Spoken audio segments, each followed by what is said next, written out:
Lowe's knows that no matter your paint project, saving is at the top of your list. That's why when you shop today, you can buy one, get one free select Valspar and HGTV Home by Sherwin-Williams one-coat coverage interior paints via rebate. Shop these deals in-store or online today at Lowe's. We help, you save. Selection varies by location. While supplies last. Discount taken at time of purchase. See sales associate for details. Offer valid 8/21 through 9/3.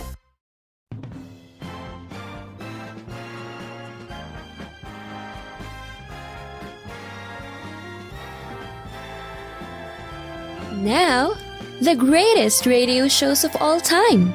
Suspense. The Shadow Node. Washington calling David Harding, Counter Spy. Classic radio theater. The Great Gildersleeve. Fibber McGee and Molly. Dragnet. Gunsmoke. The Lone Ranger.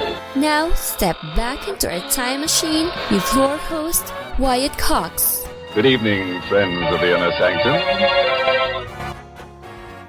Comedy on this Tuesday, episodes of The Great Gildersleeve starring Willard Waterman, also Burns and Allen from 85 years ago, Milton Berle from 78 years ago, Ozzie and Harriet from 80 years ago, and Lum and Abner. That's all straight ahead. On this Tuesday, this is the 26th day of August, the 238th day of the year, 127 days left in 2025. First news dispatched by telegraph on this date in 1858. The Second Battle of Bull Run began on this date in 1862. The 19th Amendment to the Constitution took effect on this date in 1920, giving women the right to vote. It took George Washington 6 years to rectify men's grievances by war, but it took 72 years to establish women's rights by law. Carrie Chapman Catt with the National American Women's Suffrage Association. Charles de Gaulle entered Paris in World War II on this date in 1944. In 1957, the USSR announced the successful test of an ICBM, a super long-distance intercontinental multi-stage ballistic rocket, according to the Soviet news agency ITAR-TASS. In 1964, President Johnson nominated for a term of office in his own right at the Democrat National Convention in Atlantic City. In 1978, Pope John Paul I elevated to the papacy. Habemus Papam Sancte Romane Ecclesiae Cardinalem Luciani. Ieri mattina io sono andato alla Sistina a votare tranquillamente. Mai avrei immaginato quello che stava per succedere. Born albino Luciani, Pope John Paul I served as Pope from this date in 1978 to his sudden death 33 days later, on September 28th. His reign among the shortest in papal history, resulting in the most recent year of 3 popes, the first to occur since 1605. President Reagan proclaimed September 11, 1981 as 9/11 Emergency Number Day on this date in 1987. In 1996, President Clinton signed welfare reform into law. When I ran for president 4 years ago, I pledged to end welfare as we know it. I have worked very hard for 4 years to do just that. Today, the Congress will vote on legislation that gives us a chance to live up to that promise. To transform a broken system that traps too many people in a cycle of dependence to one that emphasizes work and independence. To give people on welfare a chance to draw a paycheck, not a welfare check. It was a major shift in U.S. welfare policy. On this date in 2003, the Columbia Accident Investigation Board released its final report on the Space Shuttle Columbia disaster. Investigators concluded NASA's overconfident management and inattention to safety doomed the Space Shuttle Columbia as much as damage to the craft did. In 2011, the Boeing 787 Dreamliner, Boeing's all-new composite airliner, received certification from the FAA. Now, 2 U.S. journalists shot and killed on this date in 2015 by a disgruntled former co-worker while conducting a live report in Virginia. This kind of loss will resonate in these halls for a long, long time. General Manager Jeff Marks on the killing. In 2018, 3 people killed, 11 wounded during a mass shooting at a Madden NFL 19 video game tournament in Jacksonville, Florida on this date in 2018. 5 years later, in 2023, on the same date, another shooting in Jacksonville, 3 people dead. Among those passing away on this date in history, actor Lon Chaney Sr., Ralph Vaughan Williams, actress Kate Francis, aviator Charles Lindbergh, actor Charles Boyer, actor Ted Knight, author Irving Stone, singer Laura Branigan, author Neil Simon, also Bob Barker from The Price is Right and many other shows, and Sid Unity, Psycho Sid, big guy. He passed away a year ago today. Birthdays on this date include voice actor Don LaFontaine. Throughout history, man has marveled at the vast complexity of the universe. Without a single unified voice, humanity has been left searching for answers to the unknown. Now, one man has the power to change that and to spread his voice across the earth for all of mankind to hear. One man. Me. Pretty much known as the film trailer guy. Don LaFontaine, born on this date. We lost him, almost 20 years ago. Inventor Lita Forrest, born on this date. Jock Ewing in Dallas, Jim Davis. Mother Teresa, born on this date. NBC journalist for 45 years, Irving R. Levine. And the first female and first Italian-American U.S. vice presidential candidate of a major party, Geraldine Ferraro. All those folks born on this date, they have all left this mortal coil. Hi, this is Jeff Foxworthy. It is now time for the birthday announcements. The following people are now officially older than dirt. Singer Vic Dana turns 83 today. Homeland Security Secretary, the very first one, Tom Ridge, is 80. Valerie Simpson of Ashford and Simpson fame is 79. Saxophonist, bandleader Branford Marcellus is 65. You remember Life Goes On, Corky? Chris Burke is 60 today. Melissa McCarthy from Mike and Molly got an Emmy Award for that. And Saturday Night Live, Melissa McCarthy, 55. I'd like to begin today by apologizing on behalf of you to me. Melissa McCarthy, 55 today. Singer Thalia, and also from the Spanish novellas, or Mexican novellas. Thalia, 54 today. Macaulay Culkin is 45. You guys give up, or you're thirsty for more? From Home Alone, Macaulay Culkin, 45. Actor, writer, producer, comedian John Mulaney is 43. Honestly, when I'm walking down the street, no one's ever like, hey, look at that man. I think they're just like, whoa, that tall child looks terrible.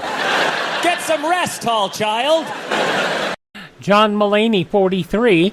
And from Aquila and the Bee, Keke Palmer, 32 years old today. Those just a few of the people celebrating the 26th day of August as their birthday. If this happens to be your birthday... We baked you a birthday cake. If you get a tummy ache and you moan and groan and woe, don't forget we told you so. Happy birthday! Happy birthday! Make a wish, dear, and blow out the candles. Here they go.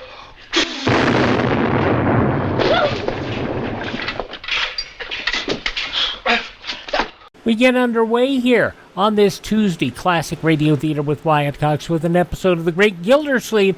That's up first here.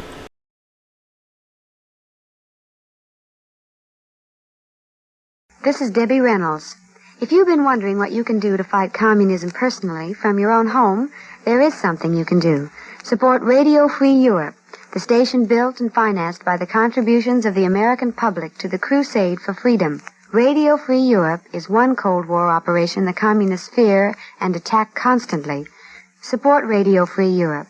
Send your truth dollars to Crusade for Freedom, care of your local postmaster. Okay, we start off with the second Gildersleeve, Willard Waterman, as it was broadcast The Great Gildersleeve 72 years ago, August 26, 1953.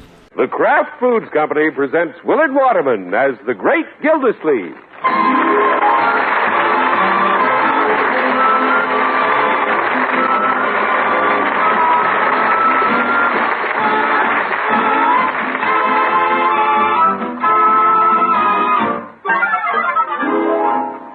Great Gildersleeve is brought to you, transcribed, by the Kraft Foods Company.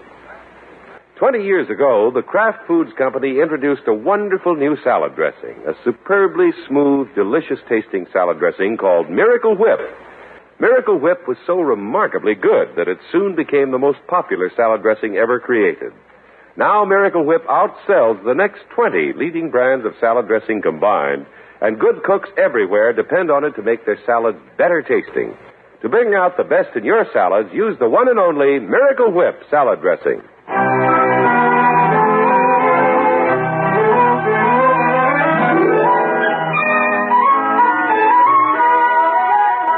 Now let's look in on the Great Gildersleeve. It's about 9 o'clock of a Saturday morning, and we find our portly water commissioner standing before the mirror in his room, applying the finishing touches to his attire for the day. As he carefully ties his tie, he appraises the reflection of himself and finds it, well, not bad. No, sir, not bad at all. Gildersleeve, you're a lot of man. You're a little heavy, maybe, but I'm not fat, just ample. After all, what woman likes a man skimpy? Hey, like him full figure, like me. You bet. Yeah, I'd like to know how you tie one of these darn bow ties. Mine always ends up looking like a four-bladed windmill. What is it, Bertie? You dressed? Yes. I brought up the Panama hat. You mentioned last night you wanted to wear it today. Oh, fine. Thanks, Bertie. Say, looks nice. I used salt and lemon juice on it. Took out them watermelon spots you picked up at the 4th of July picnic. Right, George, it still fits, too. How do I look? Oh, you look nice. In them white duck pants, that blue and white blazer, and that Panama hat, you're a real Yankee Doodle dandy. Well, thank you. You stepping out today, Miss Gildersleeve? Yep. Little outing in the country with Miss Kelly and a few friends from City Hall. That's nice. Yeah, the girls are putting up the picnic lunches. We're going out to Poplar Grove. Nothing like getting out with a jolly crowd, Bertie. Yes, sir. You better listen for the phone. Miss Kelly's going to call me when she's ready to leave. Yes, sir. I'll listen for it. Darn necktie. Coming loose again. Hey, by the way, Bertie, where's Leroy? Haven't heard him banging around this morning. Oh, he's around someplace. Little Leroy's kind of loose ends these days. He can't seem to find anything to do. Well, that's the way it is with boys in August. Particularly these modern kids. There isn't a circus going on every day. They don't know what to do with themselves. You just don't have nobody to play with. All his friends have gone away. Oh, posh. That's the trouble with kids nowadays, Bertie. Think they have to have a crowd around or they can't live. It's a weakness of modern youth. Can't stand to be alone. George, when I was a boy, I learned to be content with my own company. Is that the phone? I didn't hear nothing. Yeah, the crowd is supposed to meet in front of the City Hall at 9:30. I should be hearing from Miss Kelly. Yes, sir. And don't worry about Leroy, Bertie. Things get a little dull for him in August. He'll be happy to get back to school in September. The heck I will. Oop. Leroy, where are you? I was just going upstairs and heard you talking about school. Don't talk about it, Unc. Sorry, my boy. You gonna need anything else, Miss Gildersleeve? No, just listen for the phone, Bertie. Yes, sir. What are you all dolled up for, Unc? Are we going someplace? Well, I'm going someplace, Leroy. I have a date to meet some friends at the City Hall. In that outfit? You gonna play in the band? No. Little outing. Miss Kelly and several other couples. Can I go? No, not this time. Oh, why not, Unc? I won't get in the way. Leroy, you don't even know what this is. Well, you said it was an outing. I like outings. All I've had is innings. I'm ready for an outing.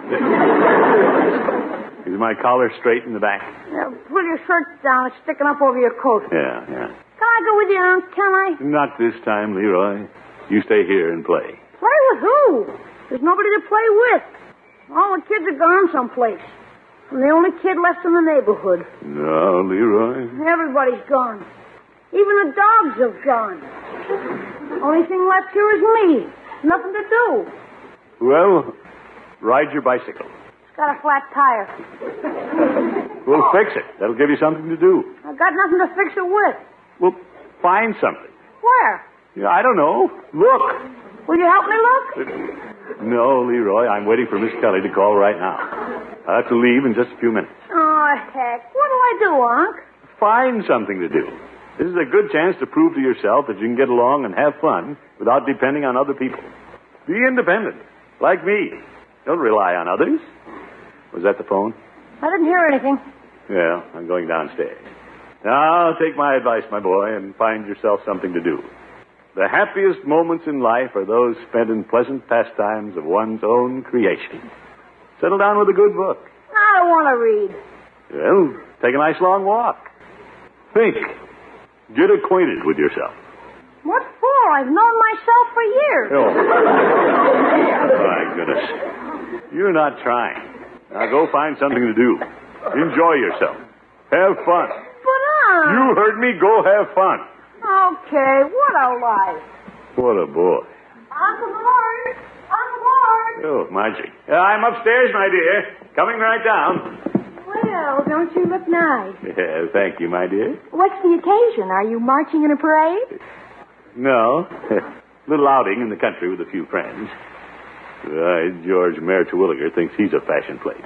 Wait till I show up in these duck pants. He'll be green with envy. Oh, is the mayor going along? Yeah, kind of a city hall picnic. But there'll be a lot of interesting people there, too. Yeah, I'm taking Miss Kelly. Bring the glasses, Bertie!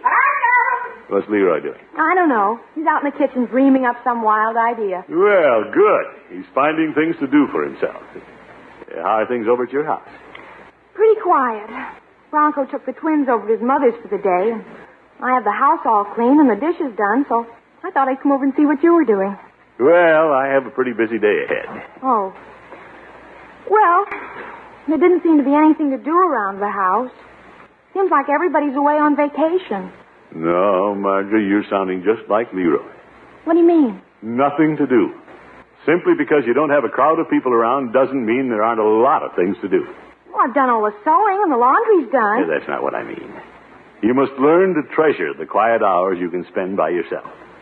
That's the time when your mind should awaken, become creative and ingenious. That's the time that's all yours, when you're free to do all the things you wanted to do. I've never thought of it quite that way. There's nothing more stimulating than the freedom and independence of being alone for a few hours. Being able to use your time profitably. Maybe you're right, Unky. Well, have a nice time on the picnic. Thank you, my dear. You leaving? Yes, I'll see you later, Unky. Fine. Now, there's an intelligent girl. Yes, sir, Gildersleeve, she's learned a lot from you. Well, my May Kelly doesn't call. Oh, probably busy putting up the lunch, making deviled eggs.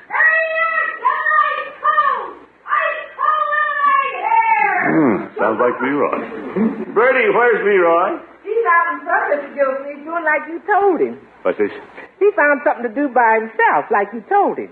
Come into the window. See him out there on the front lawn? Well, what do you know? A lemonade stand. Ain't that something? He took my advice, Bertie. Raising youngsters is no problem if you know how to do it. Wonder how he's doing. I gave him plenty of lemonade. He's ready. Lemonade! Get your cold lemonade here. Just 5 cents a glass. Ice cold lemonade. Lemonade! Get your ice cold lemonade. 5 cents. Right here. Ice cold. Get your lemonade here.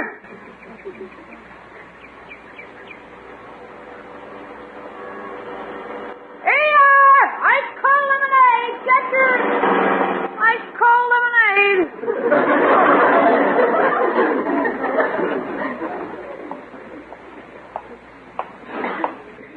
Lemonade. It's ice cold. 5 cents. Delicious lemonade. Lemonade, mister. Ice cold, only 5 cents. Real good. Ice cold. Get your lemonade here. Delicious lemonade.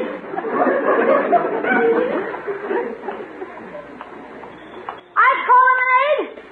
Nice lemonade, lady. Ice cold. Lemonade. 5 cents a glass. Ice cold lemonade. 3 cents. 2 cents.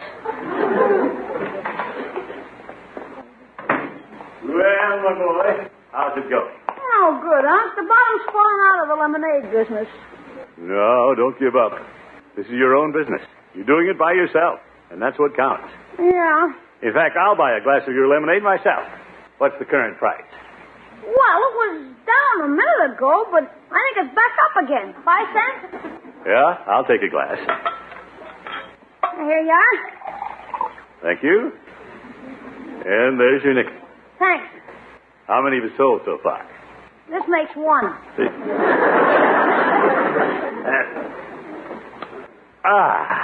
Well, don't be discouraged. You're learning a lesson that your old uncle learned a long time ago. Be self-sufficient. Be able to get along by yourself. Yeah. Well, I got to hurry along. Gonna try to get to Peavy's and back before Miss Kelly calls. See you later, my boy. So long, Unc. Ice cold lemonade. 1 cent a glass. Oh, 1 cent. What an operator.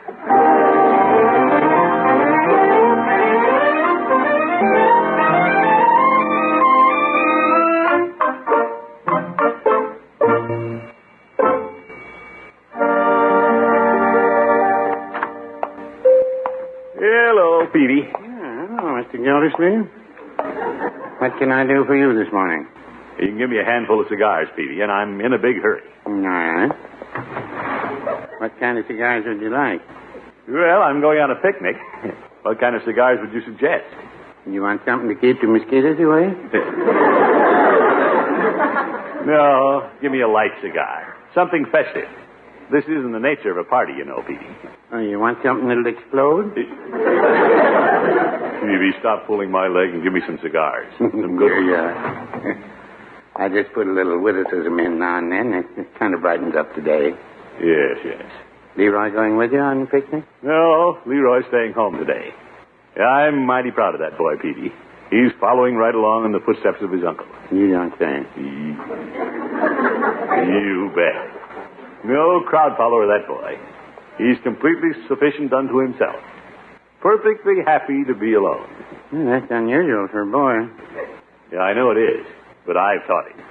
You know the old saying, Peavy, as the wind blows, so bends the tree. There's plenty of wind around here, Joe.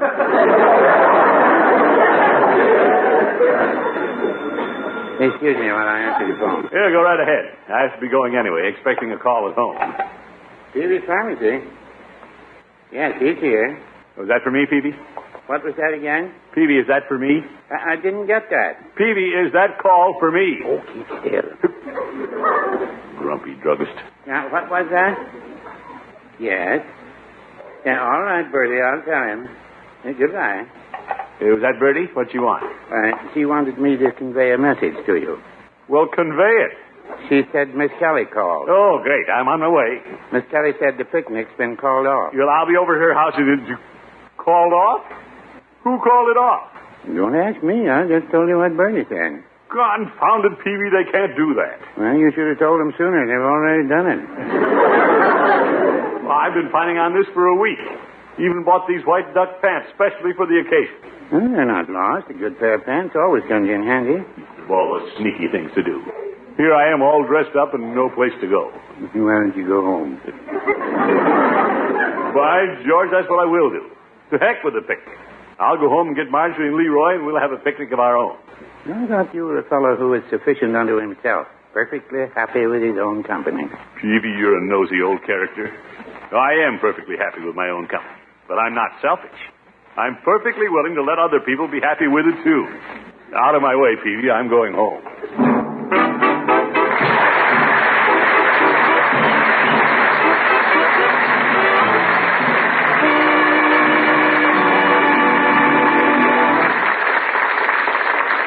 The Great Gildersleeve will be back in just a minute. Tonight, we have a wonderful idea for your next company luncheon. That time when the bridge club meets or an old friend comes to town. Something like that. This idea starts with crab meat salad. A very delicious crab meat salad.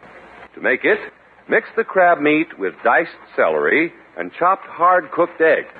Then mix in plenty of smooth, delicious Miracle Whip salad dressing. Miracle Whip will give that salad just the lively, teasing flavor you want it to have. Miracle Whip has a very special flavor, one that you won't find in any other salad dressing. That's because Miracle Whip is made from a secret Kraft recipe, one that combines the qualities of old-fashioned boiled dressing and fine, rich mayonnaise. You'll notice that Miracle Whip is perfectly smooth and creamy thick. That's because this salad dressing is blended thoroughly with special Kraft beaters. Now, to do something special with this crab meat salad, take some hard rolls and cut a slice from the top of each one. Then scoop out part of the insides and stuff those good, crispy rolls with the crab meat salad. There. Now, heat up some of your favorite canned soup, and you have a wonderful lunch. Take home a jar of Miracle Whip tomorrow. Then you can enjoy all kinds of tempting salads at their delicious best. It's America's favorite salad dressing, the one and only Miracle Whip.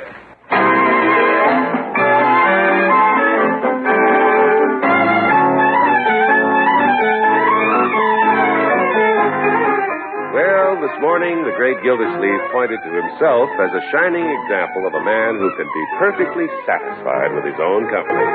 Of course, at the time he made these remarks, our water commissioner was preparing to go to a picnic at Poplar Grove. Now, the picnic has been canceled. There's no sense in wasting the day. I'll stop by the house and pick up Leroy. We'll jump in the car and go someplace. You can't expect the boy to be able to manage alone as well as I do. Yeah, there he is, in his little stand. Hey, get your comics here! Funny books, get your funny books here. Hey, some kid with him. Never saw him before. Hi, Unc. Hello, Leroy. We thought you'd gone. Aren't you going on the picnic? Well, that's been sort of postponed for the time being. Yeah, I was thinking, Leroy, that perhaps you and I... Hey, I got a new friend, Unc. This is Diz. He just moved in down the next block. Diz, this is my uncle. Hi. Hello, Diz. Leroy, as I was saying, I thought possibly... Diz is a keen guy, aren't you, Diz? Yeah. We got a whole new business going, Unc. Diz reads a lot, so he brought down all his old comic books and we're selling them. Sold 10 already. Well, that's fine. But I was just thinking, if you fellows would like to go to the ball game... No, I don't think we should go to the ball game. Why not? We couldn't sell many comic books there. Who? No, we're busy, Unc. We got a lot of projects. Thanks a lot anyway, Unc. But fellows, wait. We don't have to go to the ball game. We could do something else. Yeah, I have the whole day. We could go out to the lake and go fishing. Yeah, I'll bet you'd like that, wouldn't you? I don't care for fish. Me either. Leroy, you always want to go fishing, and you know it. I've changed. Me and Diz got plans. When we sell all this stuff, we're going to build a roller coaster in a vacant lot. Aren't we, Diz? Yeah. Diz goes to high school. He's smart as a whip, aren't you, Diz? Yeah. Well, all right. I didn't mean to intrude. That's okay. Yeah, that's okay, Unc. I just thought you boys might enjoy doing something. But if you don't want to... Hey, get your comic books here! Big comic books! $1 million less for a nickel! Leroy, I said... What'd you say, Unc? Well, I said... Hey, Diz, get that kid across the street. He wants a comic. Coming right up, Buster! What are you saying, Unc? Never mind.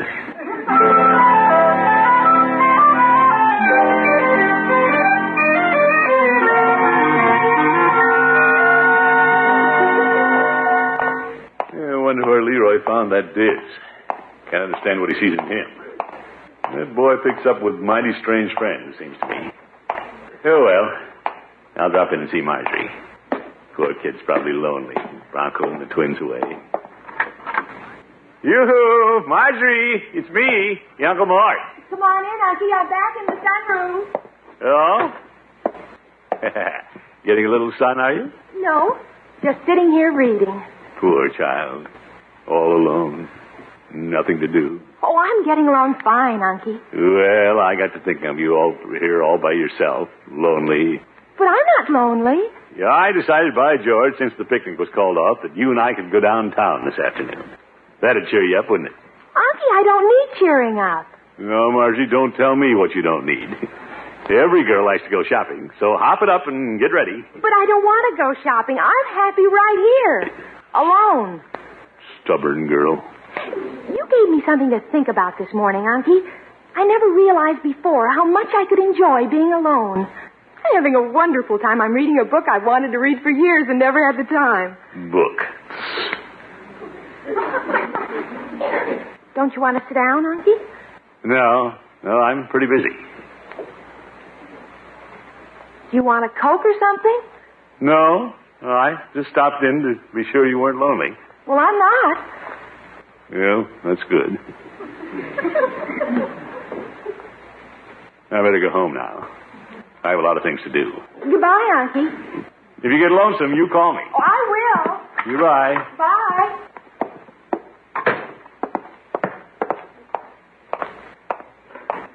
Wonder what Bertie's doing. The one advantage of having the kids living next door, it doesn't take long to get home. Who's there? It's me, Bertie. Oh, didn't expect to see you coming in the back door, Mr. Gildersleeve. I just stopped over to see Marjorie.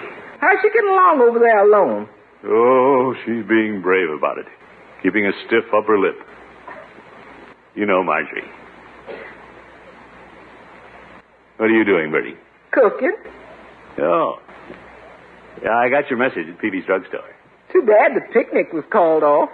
Oh, it doesn't matter to me. Yeah, I don't have to have people around. In fact, I'm much happier when I'm alone. Naturally independent, I guess. Yes, sir. Yeah, I'll just sit down here in the kitchen and talk to you for a while, Bertie. All right.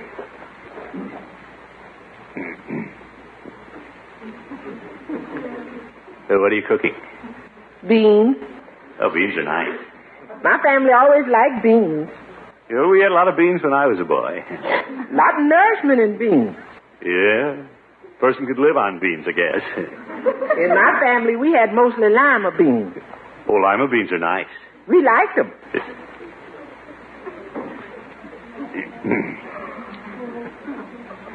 Well, I have a lot of things to do. I guess I'll go in the living room.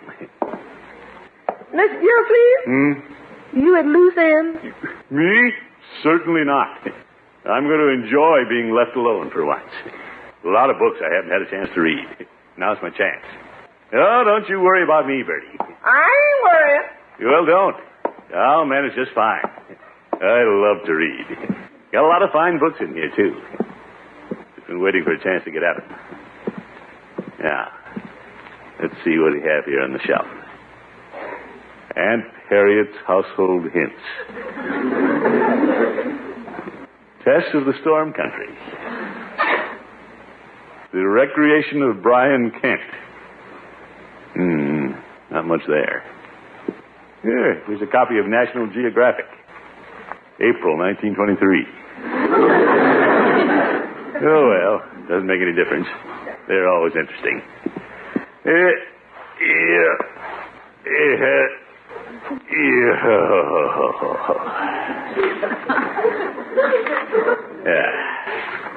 The Mysterious and Fascinating Habits of the Whooping Crane. I can't go for that.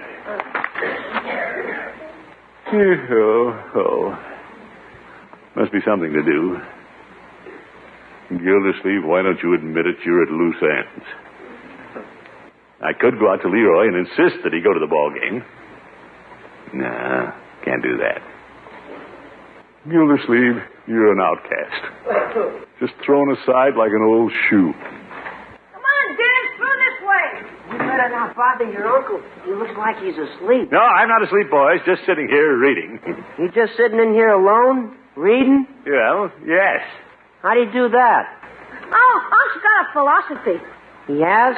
Now, Leroy, let's not... No kidding. He never gets lonesome for anybody. He can be content with his own company, can't you, Unc?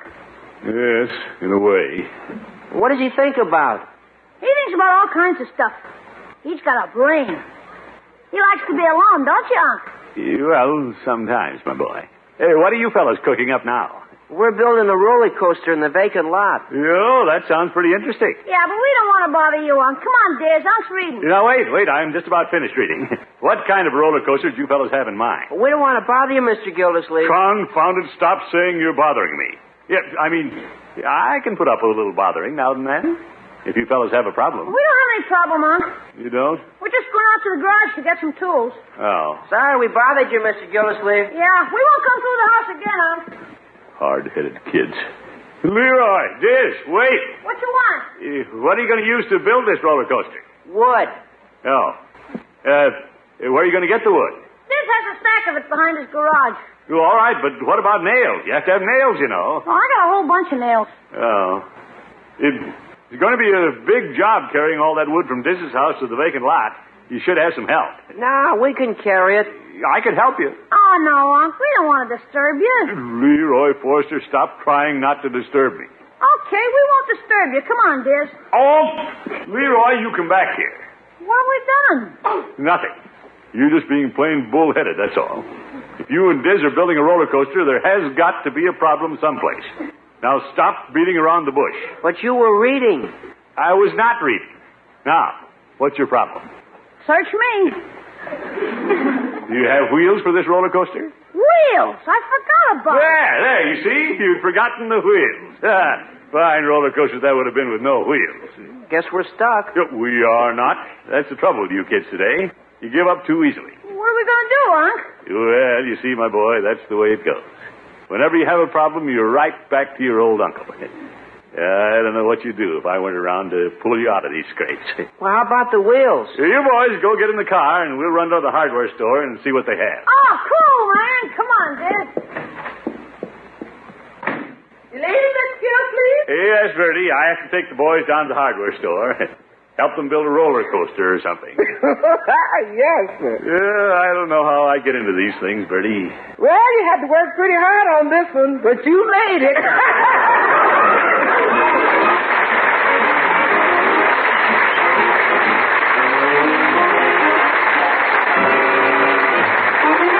The Great Gildersleeve will be with us again in just 30 seconds. Want to make your vegetable salad extra delicious? Add tiny flowerets of chilled raw cauliflower to it for a special flavor touch. And use a really good salad dressing. Use Miracle Whip, the salad dressing with the lively, teasing flavor, the flavor millions of folks call just right. Miracle Whip has a special peppy flavor you won't find in any other salad dressing anywhere. Try it. Enjoy delicious salads made with Miracle Whip.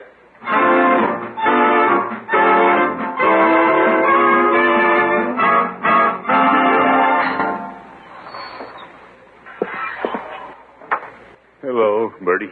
For pity's sake, Mr. Gildersleeve, you're limping. What happened to you? Oh, nothing, Bertie. Just a few bruises. Your pants is torn. You got bushes in your hair. What you been doing? The roller coaster jumped the track. Well, how'd you get all torn up? I was on it.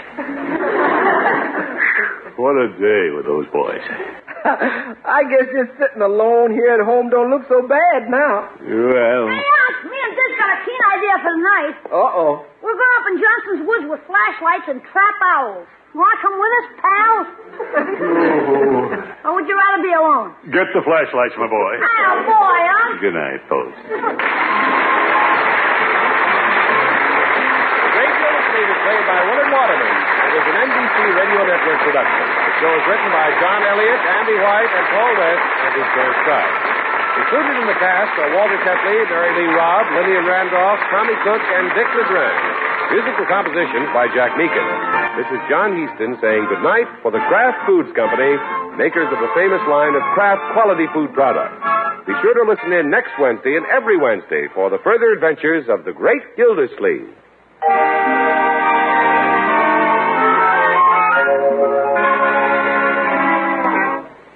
Calling all sandwich makers, be on lookout for Miracle Sandwich Spread when you're shopping.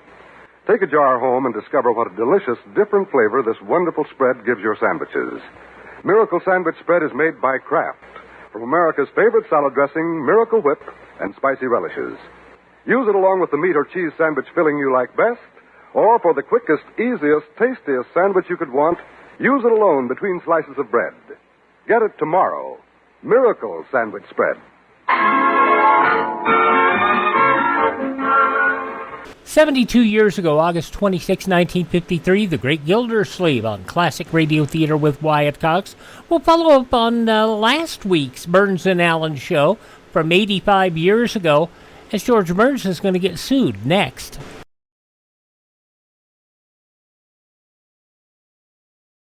Ladies and gentlemen, last year's traffic death toll was 37,500, a 7% increase over 1950. The National Safety Council believes that the best way to promote safety on the road is for each of us to know and obey traffic laws, to read and heed traffic signs. So be careful. The life you save may be your own. Now from 80 years ago, August 26, 1940, George Burns and Gracie Allen. From Hollywood, the George Burns and Gracie Allen Show for Hormel and Spam.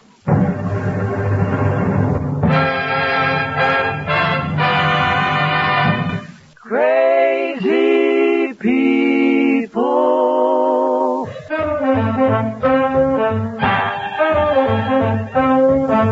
Spam, rebop, boom, spam. George Burns and Gracie Allen on the show when it's orchestra. For singing glee, we're the smoothies three. Last but not least, and with Bud Heaston.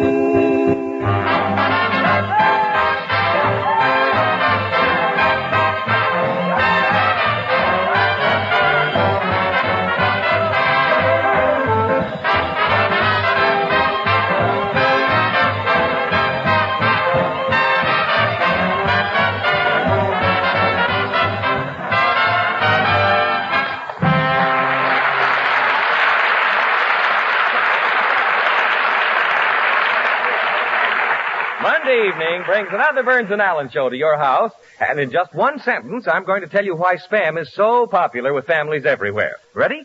When you buy Spam, you know exactly what you're getting. For just as shown on the label, Spam is pure pork shoulder with ham meat added. Your guarantee of goodness and quality. And combine that with the many uses for this delicious meat, it's only natural that Spam is a hit, cold or hot. As you'll discover by trying the easy recipes on the label after you buy Spam when you shop tomorrow. And please, Mr. Shaw, I'm running out of breath, but I'm all through, so put a musical period on this for me, please.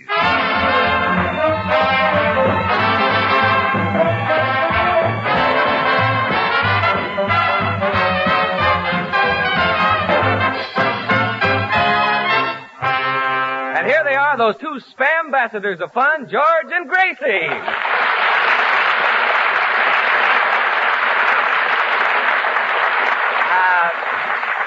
Thank you very much. Hello, Bud. Hello, Gracie. Say, you should have been with me Saturday night. I went to a party at Irene Dunne's house. By the way, Bud, what's Irene Dunne doing? Done doing? What kind of English is that? What kind of English is that? I said, what's Irene Dunne doing? You mean, what's Irene Dunne? Gracie, isn't Irene Dunne a motion picture star? Well, yes. I saw her in My Favorite Wife. Well, that's the picture that Irene Dunne did. Done did? Oh, that's even worse than done doing. Well, George, maybe I can help you. You see, Gracie, Irene Dunne told me that... Dunne told you? Oh, what Irene Dunne told you, all Rochester? Look, Gracie, when Irene Dunne does a picture, it doesn't mean that Irene Dunne done a picture. It means Irene Dunne did a picture. And the picture that Dunne did is what Dunne's done. Do you feel all right, Daddy? But why did you have to stop this? Señor Burns, yo sé una cosa muy graciosa de esta película. That's the guitar player, yes. What is it, Senor Lee? I saw that picture with that Irene Dunne and that Kenny Grunt. He's wonderful. Kenny Grunt? Sí. You mean Cary Grant? Remember in the picture when she puts her arms around him and hugged him and squeezed him? Yes. Well, Kenny Grunt? Artie, will you keep that South American park your carcass quiet? Okay, Poopsie. And stop with that Poopsie. That's what the girl called me here last week, and now it's all over. Oh, George, I knew I had something to tell you. You know that sweet little girl who was up here last week? The one you promised to make your new partner on the radio? You mean Elsie Trellafas? Yeah, that's the one, Poopsie. Stop calling me Poopsie. And I was only fooling when I promised to put her on the radio. Don't tell me that she's taking it to heart. Oh, worse than that, she's taking it to court. She's taking it to court? Yeah, and when she told me that she was suing you for $10,000, I told her a thing or a couple. $10,000? Yes, I said to her, I said, Elsie, by the time you get through buying the clothes to wear in front of the jury, paying your lawyer and paying your court expenses, you'll have nothing left out of the $10,000. Well, what's the sense of it? That's right. Did she see your point? She certainly did. Oh, good. Now she's suing you for $200,000. You ad-libbed 100. 200,000? Oh, don't worry about it, George. A friend of mine was sued for $150,000, and he didn't pay a cent. Well, Artie, I'd like to meet him. Well, you can talk to him tomorrow. Well, good. Visiting hours are from 2 to 4. Well, I'm certainly in a lovely mess. Now I'll have to get a lawyer, and it'll probably cost me thousands of dollars. Oh, not the lawyer I hired for you.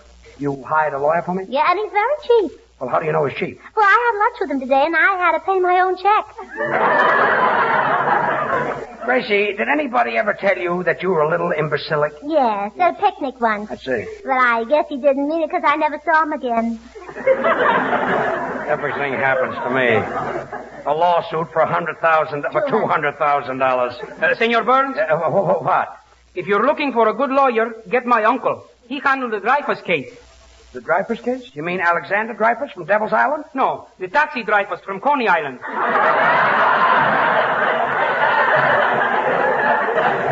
$200,000. I wouldn't pay that Elsie Trellafas a nickel. Good for you, George. That'll help me a whole lot. How will it help you? I'll be able to tell our listeners that both you and Spam are in the can.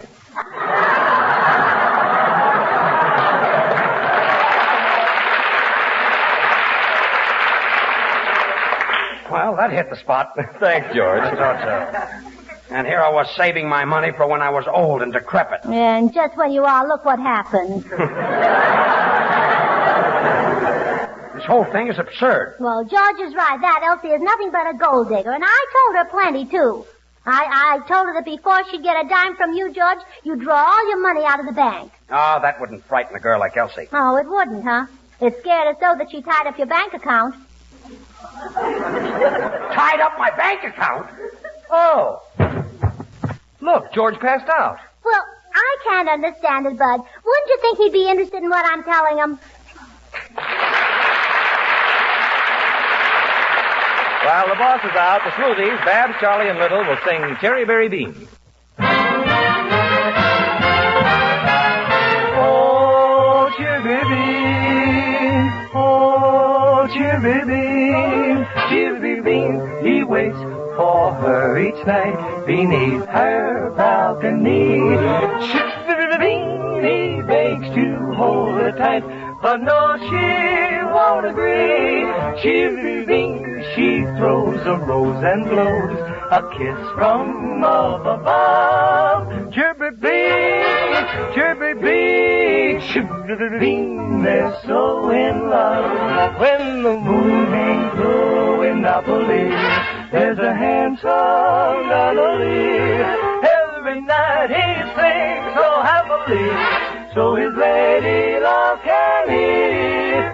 In a manner so bravissimo, he repeats his serenade, and his heart beats so fortissimo when she raises her Venetian shade. Cherry bean, cherry bean, cherry bean, cherry bean, oh, cherry bean. He waits her each night beneath the balcony. Cherry bean, he begs to hold her tight, but no, she won't agree. No, she won't agree. Cherry bean, she throws rose a kiss from up above. Cherry bean, he sings to her each night under the pale moonlight. Cherry bean, he waits for her each night beneath her balcony. Cherry bean, he begs to hold her tight, but no, she won't agree. Cherry bean, she throws her rose and blows the kiss from up above. Cherry bean, now they sing of love. They're both so much in love. Oh, cherry bean, oh, cherry bean, oh, cherry bean.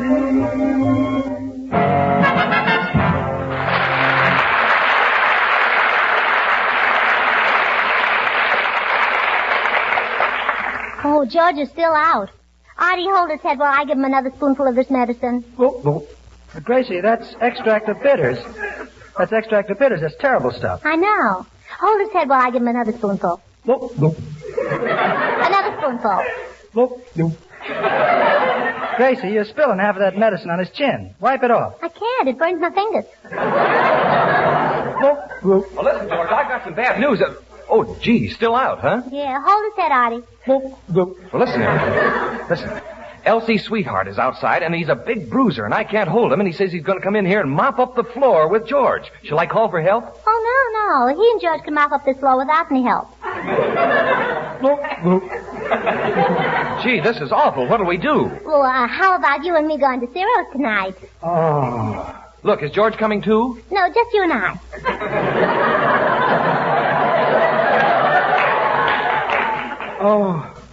Oh, he's coming out of his faint. Shall I tell him about Elsie's sweetheart, that big bruiser who's coming here to beat him up? No, not that. He'll fight again. He'll faint again.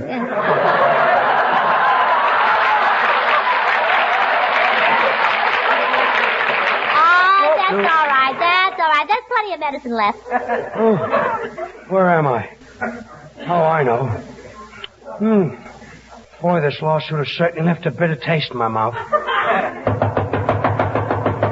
Gracie, that's Elsie's sweetheart. Hey, Soundman, that's probably my lawyer. Let him in. Mr. Burns, before I open the door, do your insurance policies carry double indemnity in case of death by accident? Well, yes. You are a very lucky man, weren't you?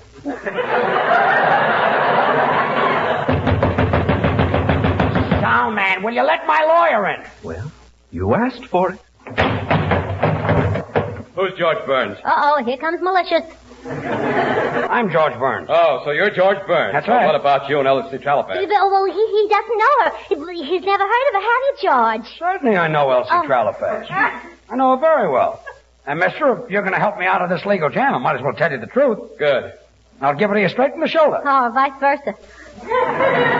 Just how well did you know Elsie Trellafas? Well, I'm not a man who likes to boast, but on the other hand, this is no time to hold anything back. Calling Dr. Kildare. Calling Dr. Kildare.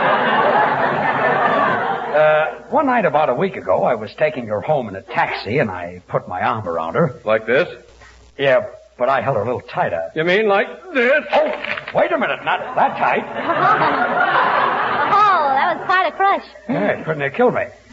And after I took Elsie home, we were standing in the hallway. Senor Burns? Standing in the hallway with Elsie, you see. Senor Burns? And we were both in the hallway. Hey, Poopsie! What is it, Senor Lee? Can I have your tooth powder after you get your teeth knocked out?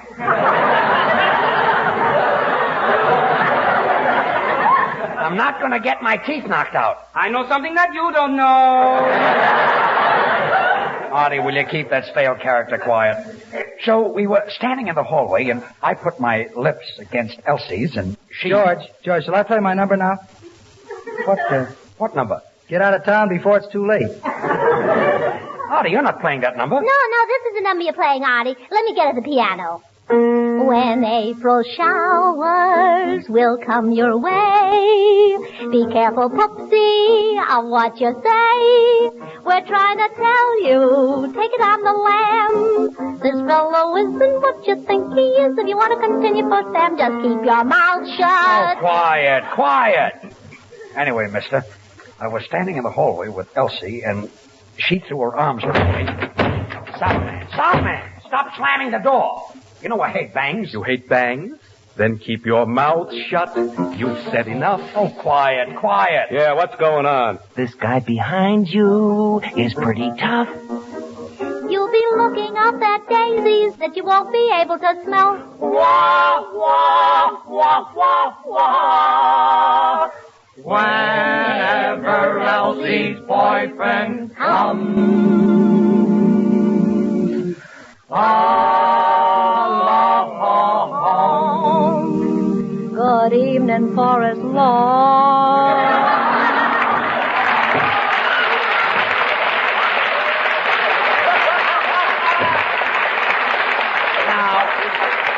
Look, what's going on here? Here I am worrying about $200,000 lawsuit, and everybody's singing. Say, did Elsie ever happen to mention her boyfriend? Yeah, I heard her say something. She's going around with some dope or something.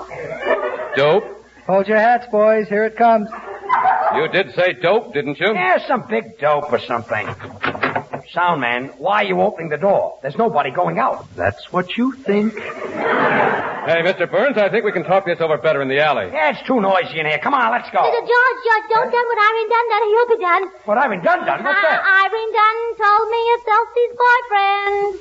What, Irene Dunne? Who's afraid of Elsie's boyfriend? Why, with one hand I can crumple him to pieces. I'm Elsie's boyfriend. And with the other hand I can... Oh.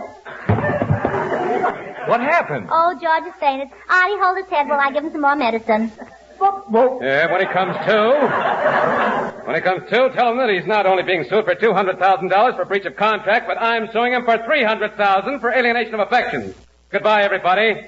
And goodbye, Poopsie. Well, what are we going to do with George? He fainted again. Can't anybody do something? I can do something. Well, do it. I'll be delightful. Yeah. Yo tengo buena suerte con todos los jueguitos, pero lo que es mi fuerte es el juego de amorcitos. Hay una muchachita quien yo quiero conquistar. Les apuesto lo que quieran que la voy a ganar. Se llama Nada, ella es mi nada. Mi nada no hace nada más que amar. Yo quiero a Nada, no hago nada, más que de mi nada soñar. Cuando beso a mi nada, nada beso al parecer, pero nada tiene todo para hacerme arder. Yo quiero a Nada, no hace nada, nada más que amar.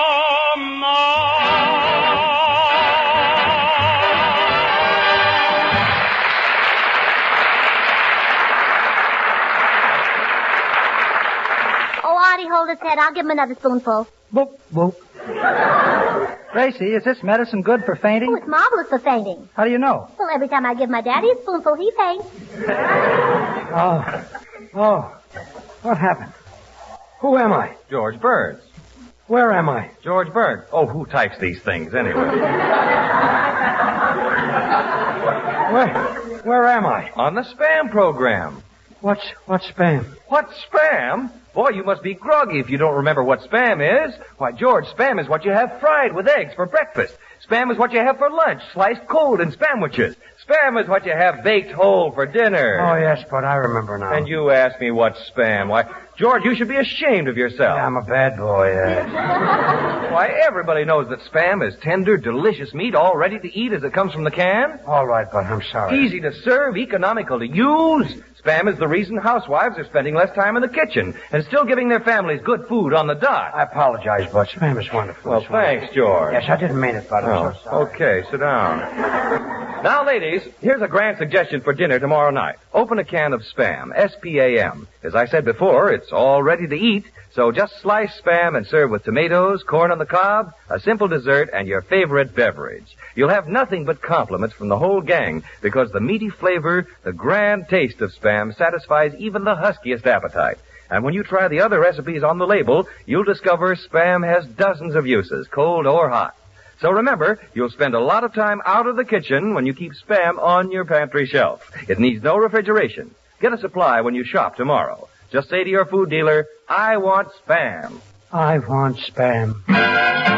Slice it, dice it, fry it, bake it, cold or hot. Spam hits the spot.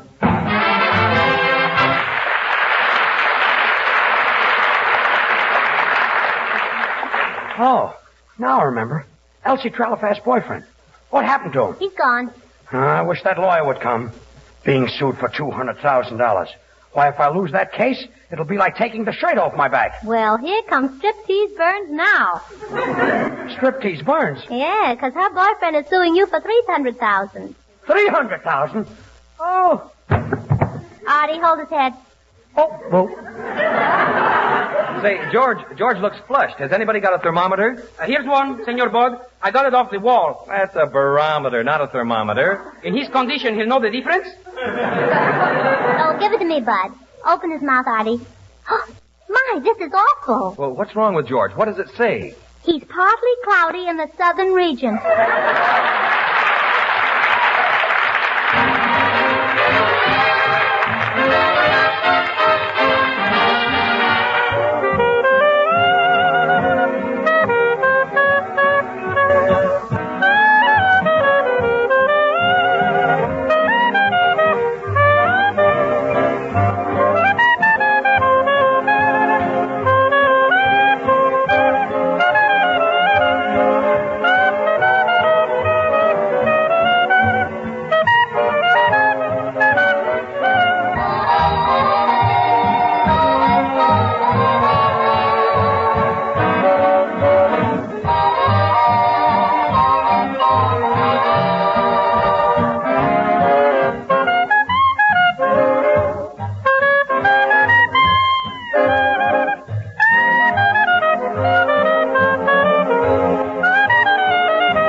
hold his head?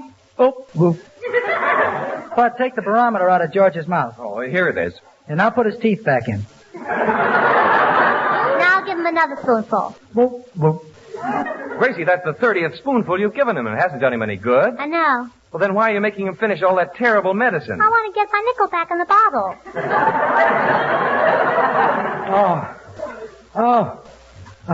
Where is he? Who? The lawyer. He's supposed to be here. Oh, my head. Oh, what's the matter, George? I don't feel well. I've got spots in front of my eyes. Oh, then that stuff I gave you is a fake. Fake? Yeah, look what it says here in the bottle. Good for removing spots.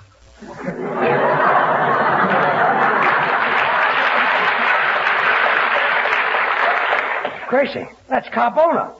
Senor Burns? Yes, what is it, Senor Lee? Once I had a date with Brenda and Carbona. Brenda and Carbona? See? Carbona makes you sick. Brenda is a doll. Howdy, will you send that broken-down guitar player back to Local 802? This must be him. Come in. Mr. Burns? Yes? My name is Jules Covey, attorney at law.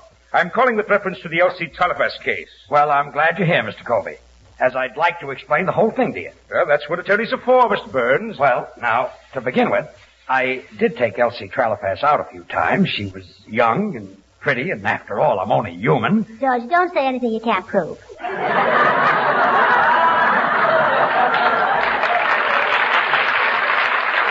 I've got that down, Mr. Burns. Well, anyway, the first night I met her, we drove out to the beach, and the radio was playing, and I had the pot of gold on. Is that prettier than a derby? Will you be quiet? Go ahead, Mr. Burns. I'm writing it down. So we were driving along, and I kept telling her how pretty she was and how smart she was, and pretty soon we came to a lonely spot, and I ran out of compliments. Well, that's a new one. Most fellows run out of gas. Gracie, for your information, there are lots of couples who don't neck in parked cars. Yeah, the woods are full of them.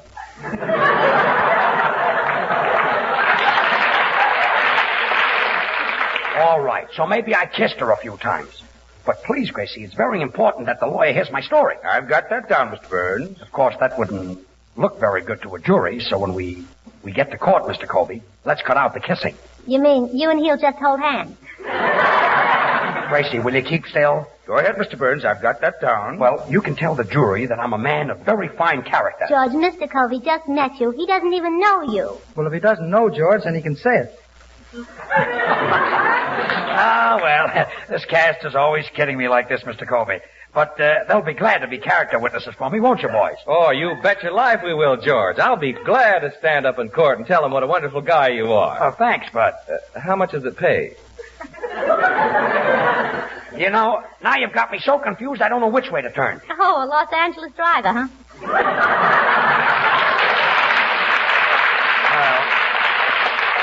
A lot of fine friends. Senor Burns?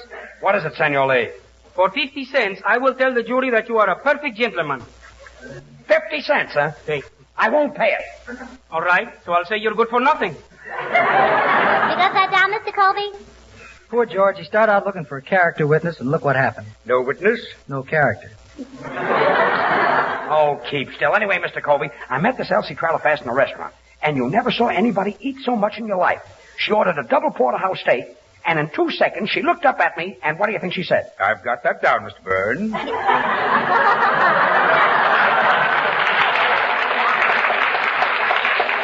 That was exactly what she said. You see, it really was a lot of innocent fun. Oh, so that's what happened. Well, not exactly. That's what I want you to tell the jury. If the opposing side knew the real facts, I wouldn't have a leg to stand on. You see, between you and me, I did promise to put Elsie Trellafas on the radio. I see what you mean, Mr. Burns. And believe me, I can't possibly lose this case. Good day. Good day. Now, there's a great lawyer. See, Gracie? He says he can't lose. Oh, that's what he says. I'll bet your lawyer will beat him. My lawyer? My lawyer? Yes. Who was that? Elsie Trellafas's lawyer. Elsie Trellafas. Oh. Artie, hold his head.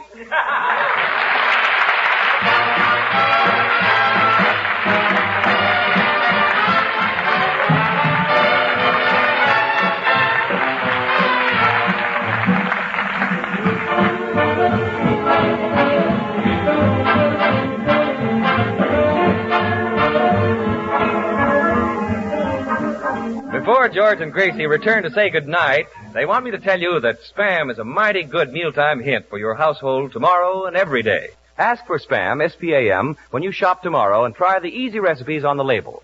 Well, thanks, Bud. Well, Gracie, say goodnight. Oh, good night. And by the way, George, here's some good news. You know, it didn't do Elsie Trellafas any good to tie up your money. Swell, Gracie. Why? Well, I found out that your bank just failed. Oh. Artie, hold his head. Well, will George come to by next week? Will he win the case? Will he have to pay $100,000? What will happen? Who cares? Good night.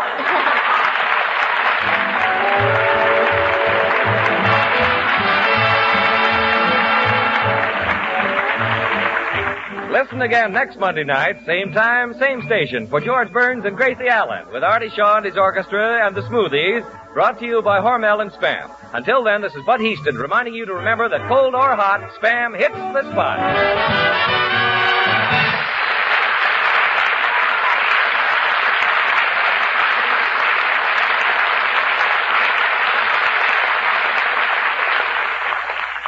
Have you tried Hormel chili con carne? You may think you don't like chili, but chili con carne, the way Hormel makes it, is different, and everybody likes it. Double your money back if you don't like it. Try Hormel chili con carne tomorrow. This is the National Broadcasting Company. 85 years ago, August 26, 1940, George Burns and Gracie Allen, here on this Tuesday, Classic Radio Theater with Wyatt Cox. Tomorrow, The Whistler. Jeff Regan, Investigator, the last show of the series, but wasn't intended to be. The Adventures of Philip Marlowe, and Let George Do It. On Thursday, Have Gun Will Travel and Gunsmoke from 1960. Night Watch from 1954. Peter Lorre, Mystery in the Air, Beyond Good and Evil. On Friday, The Adventures of Sam Spade, starring Howard Duff, and The Adventures of Nick Carter, Master Detective, starring Lon Clark from 1948. A suspense episode from 1956, Joseph Kearns stars in Hold Up, and The Whistler from 1942, The Letter. On Saturday, episodes of Gunsmoke and Have Gun Will Travel, and a Screen Directors Playhouse production of Mother is a Freshman, starring Loretta Young. On Sunday, the CBS Radio Workshop, Colloquy 3, an analysis of satire, starring Sam Freeberg. More comedy with the Judy Canova Show from 1943, George and Gracie from 1943 with Frank Sinatra, and Jack Parr from 1947. 4 shows coming up on Monday, all from September 1st, 1957. Suspense, The Man from Tomorrow, starring Frank Lovejoy. CBS Radio Workshop production of Grief Drives the Black Sedan, yours truly, Johnny Dollar, and the final Stan Freeberg Show. And a week from today, more comedy. Milton Berle, My Favorite Husband, Gildersleeve, starring Harold Perry from 1945, and more George and Gracie.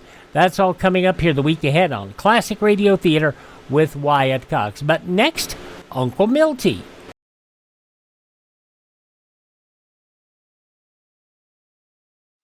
Ladies and gentlemen, the chief hope of our enemies is to divide the United States along racial and religious lines and thereby conquer us. Let's not spread prejudice. A divided America is a weak America. Through our behavior, we encourage the respect of our children and make them better neighbors to all races and religions. Remind them that being good neighbors has helped make our country great and kept her free. Thank you. Now we go back 78 years, August 26, 1947. Milton Berle with a salute to the railroads. Due to the extreme heat in New York, Milton Berle was taken suddenly ill after the early show tonight. Therefore, the following broadcast comes to you by transcription.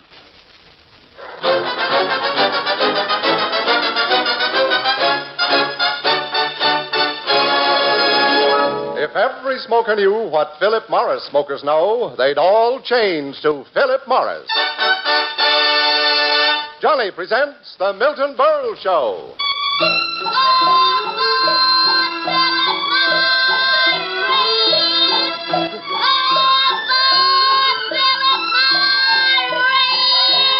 Here comes Johnny, ladies and gentlemen. Johnny on the spot for Philip Morris, America's finest cigarette. If every smoker knew what Philip Morris smokers know, they'd all change to Philip Morris. Yes, they'd all.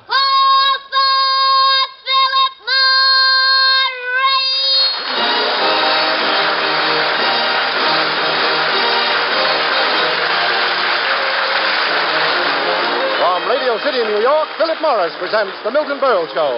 With Bert Kelton, Jack Albertson, Arnold Stang, Mary Shipp, Arthur Q. Bryan, Al Kelly, our singing star Dick Forney, the music of Ray Block and his orchestra, and yours truly, Frank Gallo.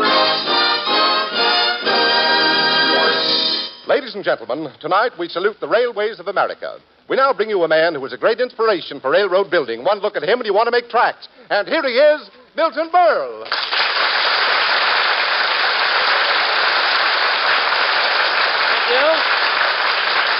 Thank you, and good evening, ladies and gentlemen. Mr. Gallup, that introduction, one look at me, you want to make tracks? I mean, don't get me wrong, I appreciate all the trouble you go through just to get jokes like that. Creeping through those dark cemeteries and copying lines off tombstones. Oh, come now, Berle. No, Mr. Gallup, I really appreciate it. Imagine digging your way out of your grave every night just for that. Berle, I'm getting quite fed up with your constant references to my physical appearance. Mr. Gallup, it's all in fun. Well, I find your boorish jesting not only crass, coarse, uncouth, and acrimonious, but extremely perverse. Oh. Perverse? Yes. And just a minute ago, you said you didn't like it. Berle, I can only say of you what the great Toscanini once said of his fourth French horn player who showed up at a big concert with a leaky valve. And what did he say? Graziazza lentano manicotti. Translated? Schmo. And may I add, it loses nothing in the translation. A schmo. My, Mr. Gallup, that's awful. That's the first time that I've ever been called that in Italian. But I'm sorry, Mr. Gallup, if I've offended you. I really am. That's quite all right. Perhaps I am a bit touchy tonight. Big weekend, you know. Oh, yeah. You were up at that camp for music lovers again? Uh-huh, Camp Beethoven. And this weekend it was riotous. Big fun again, eh? It was a romp. All day Sunday we played games. You played games? Uh-huh. There was a big three-legged race. And as usual, Mr. Anatole Barini of the Boston Pops Orchestra won. He always wins? He has 3 legs.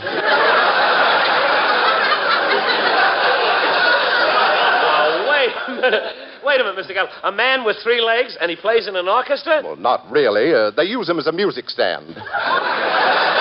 Oh, that's right. I remember him now. Old tripod Barini. They used to turn him upside down, throw canvas over him, and use him as a beach umbrella. What other games, Mr. Gallup, did you play at Camp Beethoven? Well, all Saturday night we played What Is It? That's a new game? Yes. It's called What Is It? Uh-huh. Yeah. We all sit around the campfire, and one of the guests, Ephraim Zimbalist, he plucks the E string on his violin, and we all try to guess what note it is. Oh, that's good. And if you guess right... Zimbalist takes off his E string and gives it to you. Isn't that good? Have you ever won any E strings? 4 in one night. Oh, you must have been hot. Well, I do declare... Wait a minute. Relax, please.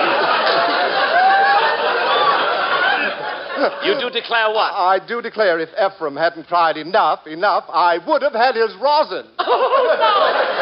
Gosh, Mr. Gallup, you know, I could stand around here all night just listening to you. But I'm too young to die. We have a program to do, you know. Oh, yes, that old thing again. Berle, what's the reason for the salute to railroads this week? Well, Mr. Gallup, this is the big day in railroad history. Tonight, we're commemorating the first transcontinental railroad. Really? Just think, Mr. Gallup. 78 years ago, at Ogden, Utah, the president of the Southern Pacific Railroad, with thousands cheering, drove a solid gold spike right through the foot of the president of the Union Pacific. And if you don't believe it, just go to Ogden, Utah. The president of the Union Pacific is still standing there yelling for a crowbar. And that is why tonight we salute the American Railroad.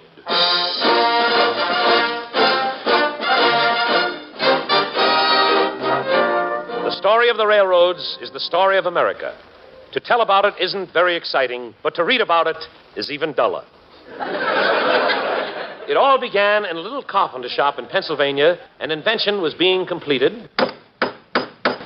Better nail it down some more, Hank. Okay, boss. That's it. Now, more glue. More cement. Right, boss. Now, chain it down. Yes, sir. There, quick, let me try it. It didn't even budge. Success at last. Thus, the first Pullman window was invented.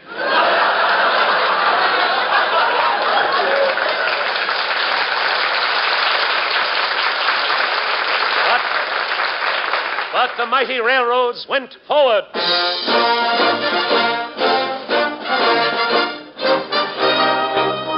Once they had the Pullman window, they built a car around it. And in 1871, Mr. Pullman himself demonstrated his first sleeping car to a breathless crowd. Ladies and gentlemen, this is a sleeping car. I will now pull aside this green curtain and show for the first time an upper berth. Ready? There. Pardon me, madam.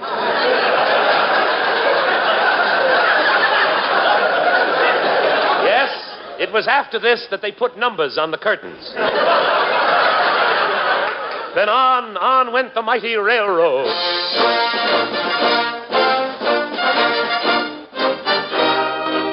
As the progress of railroads continued, safety became the watchword. New devices were added. Air brakes, couplings, all steel cars, all for the safety and protection of the passengers. But to this day, the greatest danger facing the innocent traveler on a train still exists. It is this. Pardon me, friend. Care to play a little poker to kill some time? Thank you very much. Thank you.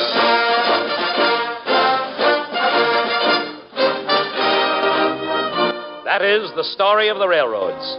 And today, wherever you are, whatever you are doing, you cannot escape hearing that haunting rhythm of the railroads that so richly fills the air of America.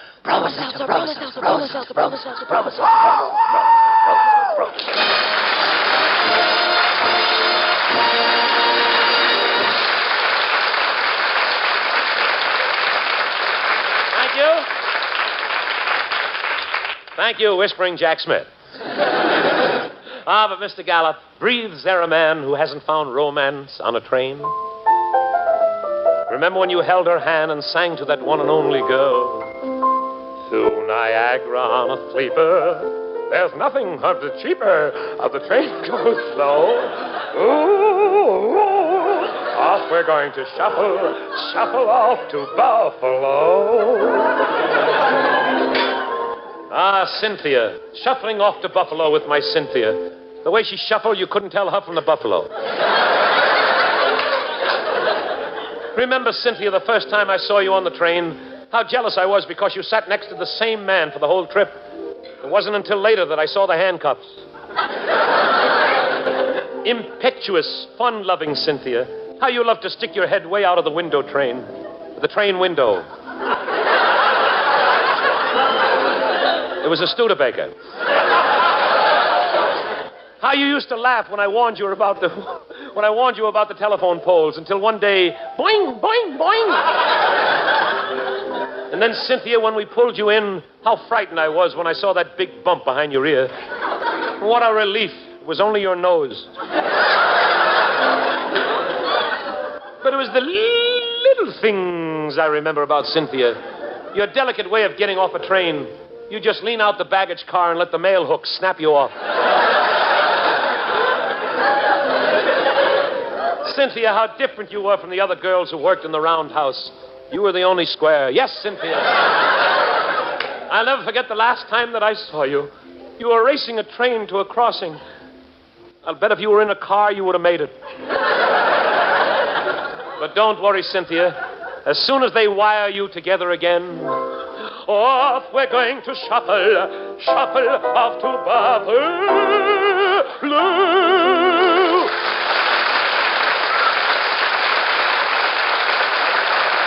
Thank you. Hold it.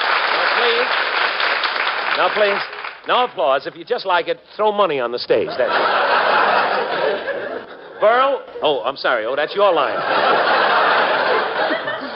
Berle, in our salute to railroads, let us pay tribute to an honored railroad profession that is fast disappearing, the candy butcher. The candy butcher? Yes, sir. You wait for just that moment when the tired passengers at last think they're about to get some rest. Then you come through the car. I come through the cars.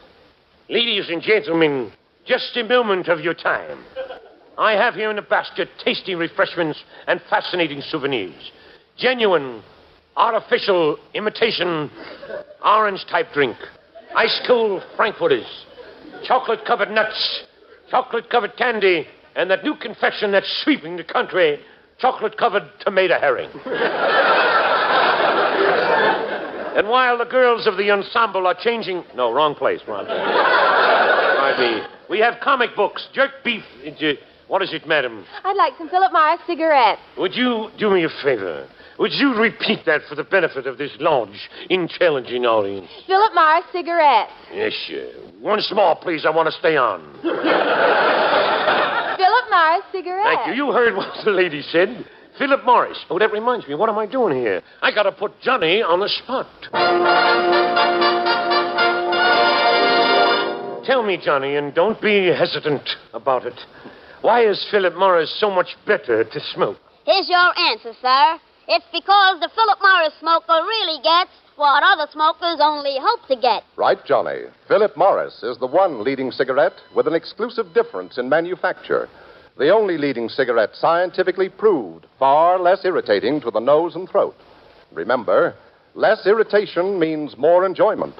That's why the Philip Morris smoker really gets what other smokers only hope to get. Better taste, finer flavor, perfect smoking pleasure. Just a moment, please. Doesn't every smoker know that?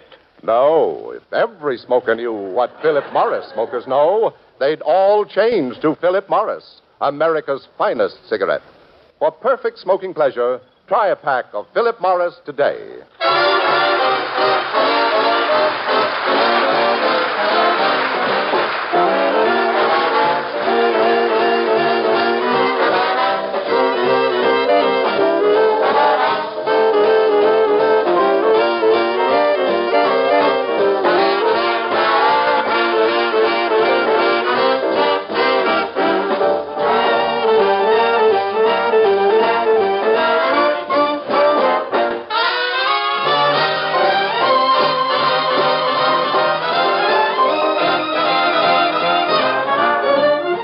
Sir, that was Ragtime Cowboy Joe, played by Ray Block and the Philip Morris Cowhands. Mighty fine, Ray, mighty fine.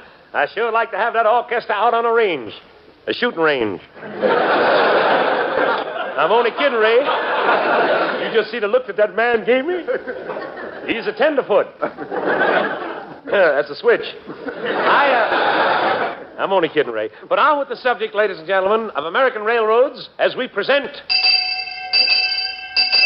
Railroad Forum tonight. Railroad Forum tonight. The question, will smoking room conversation ever take the place of burlesque?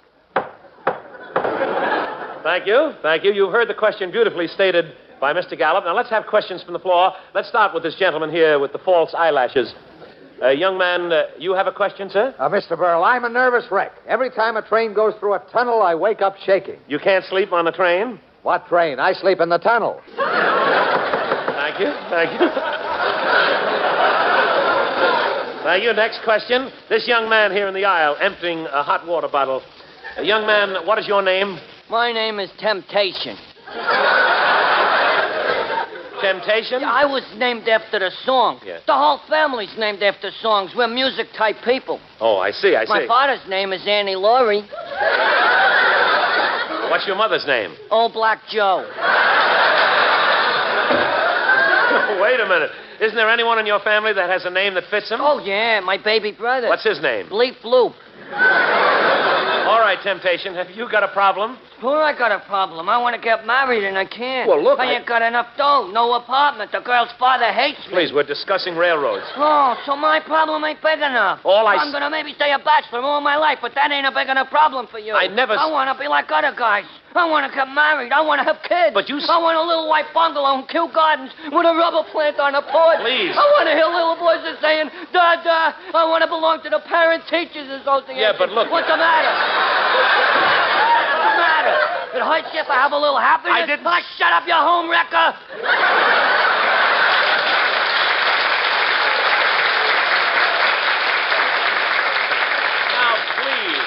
Please, let's not get emotional. Now, if you have a question, ask it. Okay. You want to buy a ladies' home journal?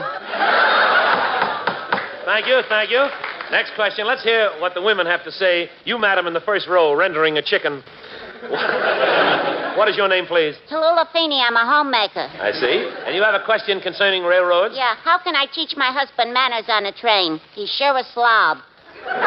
Your husband has bad manners on the train? Bad. He's been thrown off cattle cars. No kidding. He gets confused on a train. Once he looked out the window and started yelling for him to stop. Why? He seen a filling station. He thought he was on a bus. I see. What a jerk. He waits until the train goes around curves. Then he starts shaving with that straight razor of his. Gosh. Last time he come back from the washroom holding his ear. It was cut? It was off. You have your troubles. Him and his crazy habits. On trains, he likes to sleep without pajamas. It's amazing. Well, what's amazing about sleeping without pajamas? On the observation platform? I see. So does everybody else. Oh. In the dining car, that's when he's really cute. He's cute, eh? Yeah. At the table, he opens up a newspaper, takes off his shoes and stockings, and starts flexing his toes. His toes? Why? He's holding the paper with his hand, saying he's got to eat with something. Well, that's awful. He's some problem when you're traveling. Not anymore. Now when we have to go anywhere by train, Yes? I ship him ahead by freight. Thank you very much, Mrs. Phoenix. Thank you.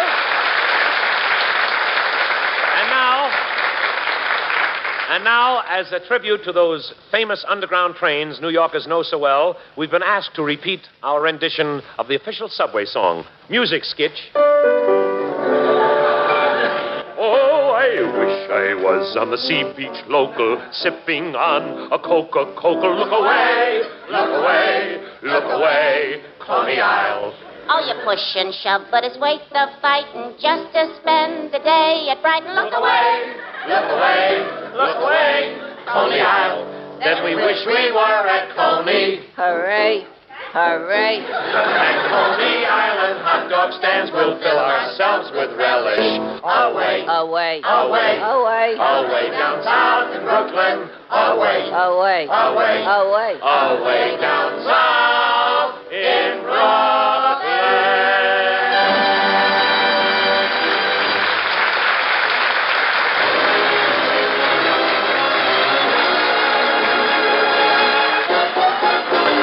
Here's our young South American singing star, Dick Farney, to sing. We saw an apple blossom wedding underneath the Maytime bloom. And at that apple blossom wedding, I fell in love with you. Realized where we were heading,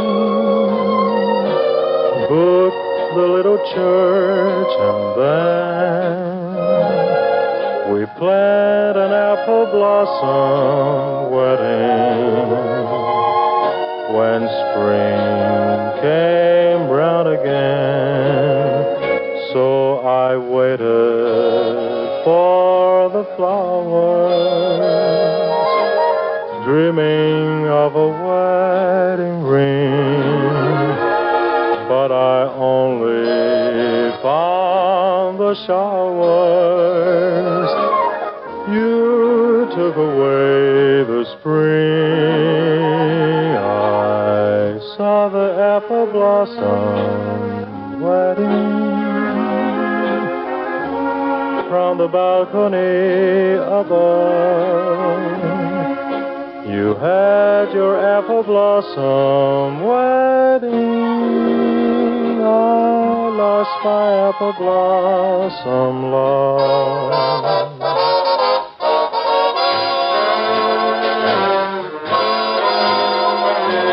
I saw the apple blossom wedding from the balcony above. You had your apple blossom wedding. I lost my apple blossom love.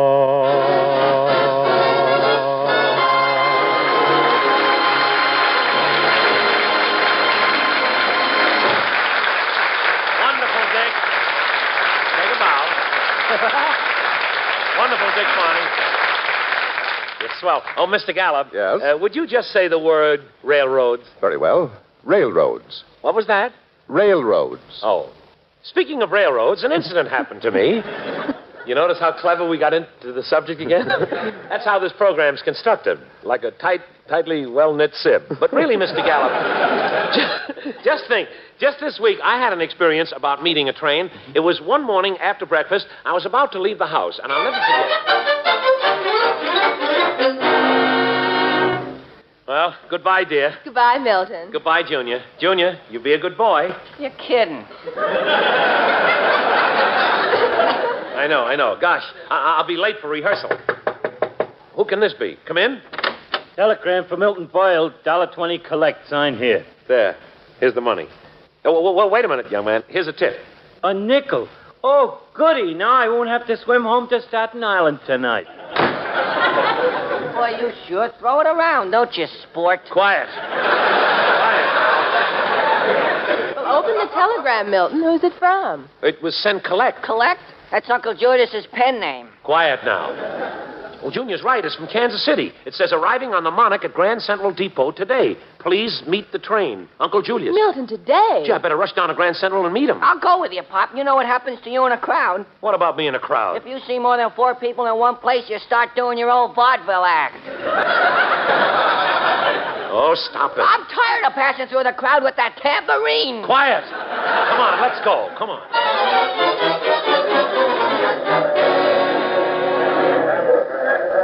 Train leaving New York on track 5 for Hackensack, Hoboken, Newark, and all points in New Jersey.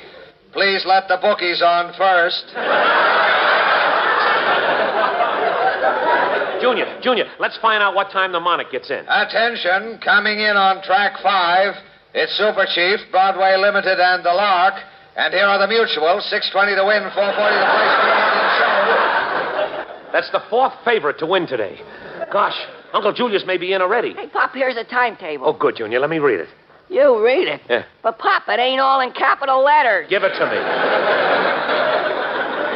Here it is. Trains from Kansas City to New York. Super Monarch arrives 2:15. Oh, wait. See footnote A. Here's footnote A. Except Sundays, weekdays, and holidays. Oh, that's great. But here's another train, Pop. See, the Super Monarch. Oh, yeah. Arrives 3 p.m. That must be... Wait. See footnote B. Footnote B. Oh, here it is. Footnote B. See footnote A. This is awful. Well, here's another, Pop. The Old Reliable. Oh, the Old Reliable. That sounds like it. See footnote C. C. Discontinued as of January 1906. Wait, this must be the one, Junior. The Labor Day special. Look at the footnote. Runs daily, except Labor Day. Oh, wait. Why are we knocking ourselves out with a timetable? Here's an information booth. Clerk. Next? Yes, I'm next, clerk. What can I do for you, sir? Clerk, my Uncle Julius is arriving from Kansas City on the Monarch. Can you tell me what time it gets in? Of course, sir. The Monarch is due at 5 installments on a C. It just left at the price forward because we realized that anything that we had the beautiful air-cooled coid, the diesel coid, and as it rolls through the hills about a stalemate, it leaves you with the kind of a coid that affords everybody a definite thrill. But that's without a diner. Next. Wait a minute. I asked, what time does the Monarch... I told you. It left Albert Grayson Fate on the way to the Stormhead. And as we told you about the breeze, there's only one paddock beam that struts back for the speed. You are the one that's holding the Flounder. And please hold on to your stuff. Next. Oh, wait a minute. Now, please. My Uncle Julius from Kansas City... Mister, you're just like another man who was here the other day. He came up to me and he says, I would like to get a ticket to Strut and Watch Back with Flounders. Strut and Watch Back with Flounders. I says to him, what do I look like, a plebe? Do I want to bait back with Troy? After all, it's only a thrib. And would you believe it? Today that man is dead. Next. No, look, I just want to know what time the Monarch comes in. This is ridiculous. Come on, Junior. This guy is nuts. Let me try it, Pop. Look, mister. What my father wants to know is, does the Corbel stop at Spime and Risen Drizz drama climbing? Oh, the Monarch from Kansas City. It just got in on track 6. Thanks to Stylers. It's a Bellepain. Glad. Spanaplan. Demlade. Quiet. Quick. Junior, the Monarch's on track 6. Uncle Julius is on it. Let's get on the train and search through every car. Come on. Here, Junior, this is the Monarch. Let's get on there. There, now we'll start from this end of the train and walk through. Looks empty, Pop. Uncle Julius must be in the next car. Come on. a minute. Look, the train is moving. Come on, let's get off. No, you don't understand, Pop. This train isn't moving. It isn't? No, it's the train next to us that's moving. Optical illusion. I learned that in science class. Oh, no kidding. Oh, optical illusion. Gosh, Junior, sometimes you amaze Daddy. You're so intelligent. But let's go through the rest of the cars. Uncle Julius! Uncle Julius!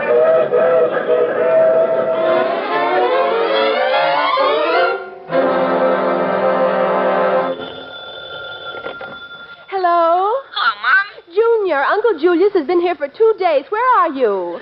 Kansas City. Kansas City? Yeah, Pop's in jail. Jail? Yeah, when we got here, he wouldn't pay the fare. He kept yelling he wasn't a passenger. He was just an optical illusion. Poor Daddy. What can we do for him? Well, he only asked one thing, Mom. Yes? He says when we come home, he wants Uncle Julius to meet the train. Head on.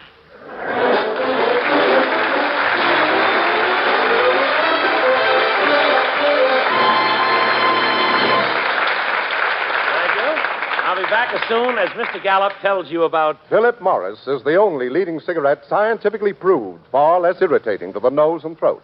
Remember, less irritation means more enjoyment. That's why the Philip Morris smoker really gets what other smokers only hope to get. Better taste, finer flavor, perfect smoking pleasure. Yes, it's true. If every smoker knew what Philip Morris smokers know, they'd all change to Philip Morris. Made by Americans, for Americans, to suit American tastes. Philip Morris, America's finest cigarette. Well, thank you. That about winds up and closes the lid for tonight. And on behalf, ladies and gentlemen, of our cast and our sponsor, Philip Morris, may I welcome the thousands of American Legion members who have gathered here in New York for their annual convention.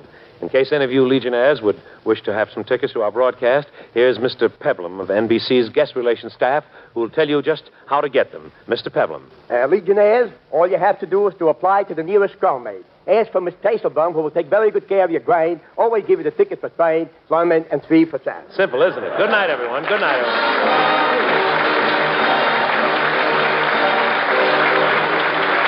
This is Johnny again reminding you for perfect smoking pleasure, call for Philip Morris! Call for Philip Morris! Yes, if every smoker knew what Philip Morris smokers know, they'd all change to Philip Morris, America's finest cigarette. And now, goodbye, Johnny. See you next Tuesday, same time, same station, when Philip Morris will again present the Milton Berle Show. Until then...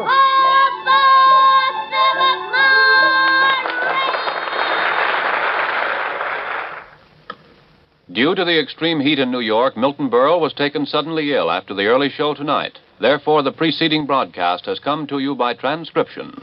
One of the few times a transcription of pre-recorded broadcast, at least in 1947, didn't happen hardly ever at all, broadcast over the network. 78 years ago, August 26, 1947, Milton Berle. Visit our webpage at classicradio.stream to support our podcast. Up next, Ozzie and Harriet.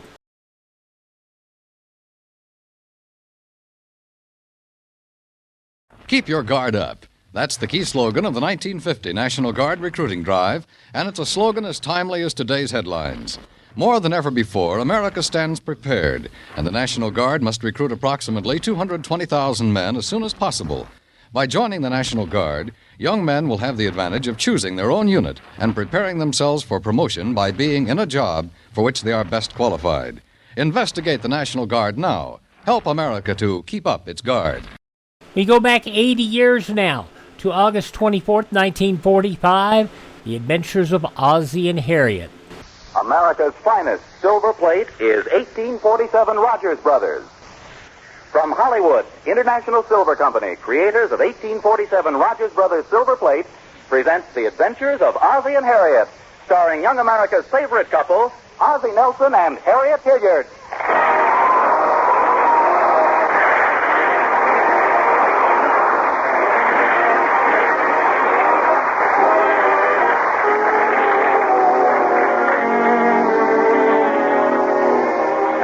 Again, let us visit the Nelsons at 1847 Rogers Road. As we join Ozzie and Harriet, they've just finished breakfast. Ozzie is reading the morning paper. What you reading, dear? The funny page? Now, why do you say that? Does it ever occur to you that I might be reading the editorial page or the financial page? Oh, I'm sorry, dear. What are you reading? The funny page. You know something? They must have used a lot of care the way they place these comic strips. What do you mean? But now just look at little Abner and Dick Tracy. Who else besides Breathless Mahoney could exist next to the little stinker? Oh, that episode's been finished for weeks. You must have an old paper there. I don't think so. Oh, by golly, you're right. Oh, sure, I remember reading this article here. Incidentally, it's very unusual. Oh, really? What's it about? It's about a dog by the name of Dice Game. She had 8 puppies. Well, what's so unusual about that? She did it the hard way, 2 4s. Oh, Ozzie, that's silly. Morning, Mother. Morning, Dad. Good morning, David. Hello, son. Did you sleep well last night? Like a log. Just fine. How was breakfast? Well? Coffee was wonderful. And how are you feeling? Fine, dear. Great. Then I'd like to ask you for a raise in my allowance. Okay? Gee, thanks. No. Not right so fast. Tell me, how much you getting now? 50 cents a week, Dad. And how much do you want? 75 cents a week. Oh, I'm sorry, David. It's absolutely out of the question. Why, Dad? Well, just think, David, how would it look if you were getting a bigger allowance than me? Say, why all this sudden need for money anyway, David? Well, I got expenses, like going down to the store and getting sodas. Oh, I see. And you usually take that little girl down the block, don't you, Sally Kinney? Yes, I do. And do you pay for her sodas? Oh, no, we're not that serious. Well, I still think that 50 cents is plenty for an 8-year-old boy. David, Daddy's just trying to tell you that you should learn the value of money. Well, that's just it, Mom. You want me to be thrifty and save my money, don't you? Yes. Well, I spend it all now, but if I got an extra quarter, then I'd have something to save. How about it? Well, I don't know. It's up to your father. What do you say, Pop? Well, David, when I was your age... Oh, Pop, not one of those stories. Now, David, if you want to get a raise, you've got to listen to your father's story. Oh, well, it's not compulsory, you know, Harriet. Oh, Ozzie, don't be so sensitive.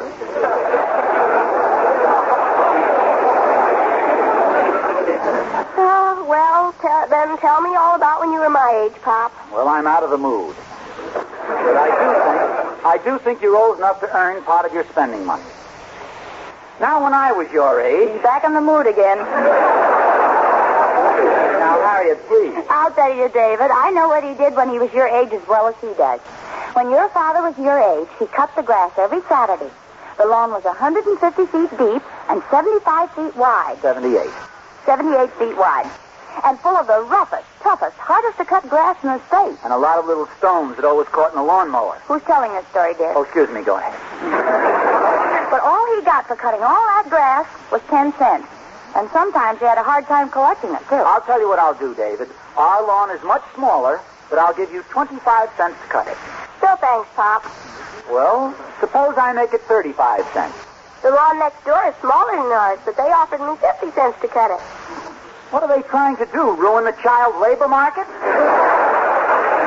David, your father used to go from door to door selling magazines, soap, perfume, hair tonics, snake oil, rheumatism remedies. No, I didn't. The snake oil, but not the rheumatism remedies. Well, at any rate, David, you can see that your father was very industrious at your age. And that's the way I think you ought to be, David. Go out and use your head. Sell something. Sell anything. It's very good training for you.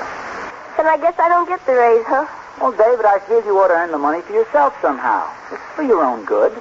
Okay, but I wish you wouldn't think about my own good so much. See you later. You know, he's a good little guy, isn't he? He sure is. Would you like another cup of coffee, Ozzie? Yes, I would, if you don't mind. I don't mind, but does Gloria mind? Gloria! Oh, Gloria! Did you call me, Mrs. Nelson?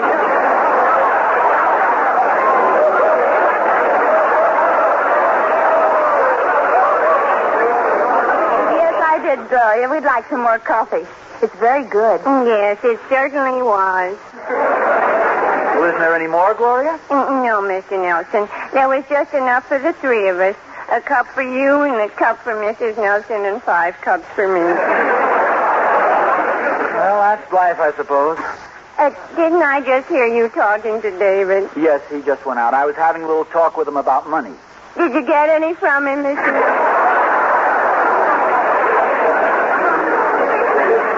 No, Gloria. Mr. Nelson was merely trying to explain the value of money to David.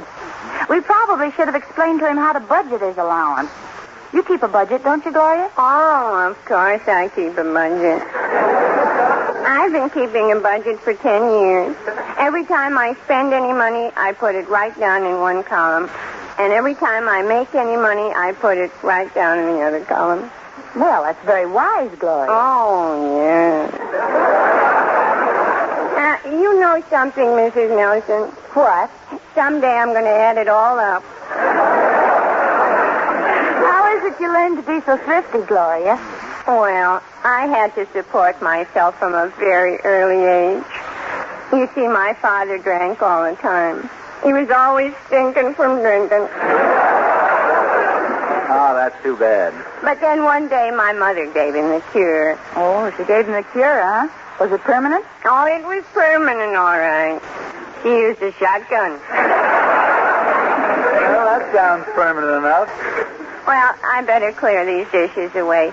My boyfriend Elmer's coming over in a little while. Say, I haven't seen him around lately. What's he been doing? The same old thing. Loafing. But last week you told me he had a job. Oh, he did. But it only lasted one day. He worked in the ladies' department store as a window decorator. Well, why did he quit? He found out those women in the windows weren't real. Well, I'll see you later.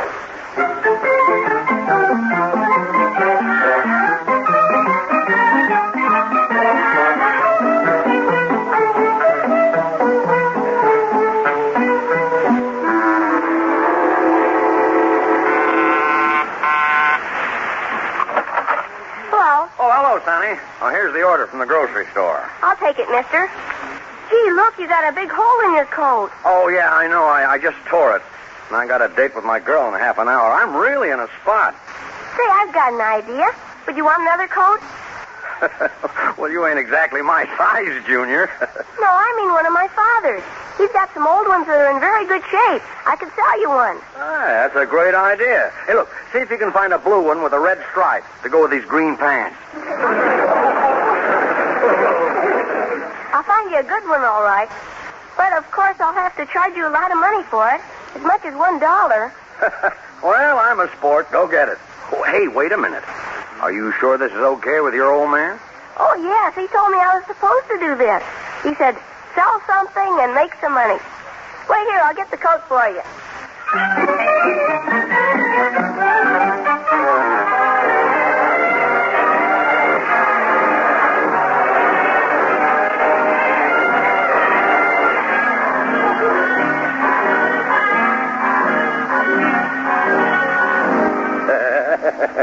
Are you glad to see me, Lana? Sure I am, Joe. And you look so wonderful, too. Say, that's a nice coat you got on. Oh, it's just a little something I had made.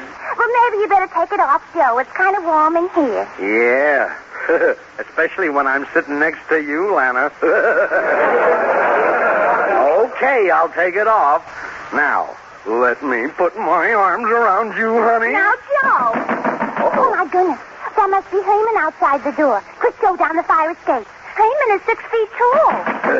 I'll hide in the closet. No, down the fire escape. Why can't I hide in the closet?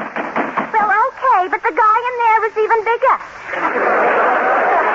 Well, you talked me into it, Lana. It's down the fire escape for me. Coming, Heyman, just a minute. Where is he? Now, take it easy, Heyman. There's nobody here. Don't give me that. I hate a guy talking in here. Oh, that was just an announcer on the radio. Oh, you're so cute. Come on, sit down, Heyman. Relax. Let me fluff up your muscles.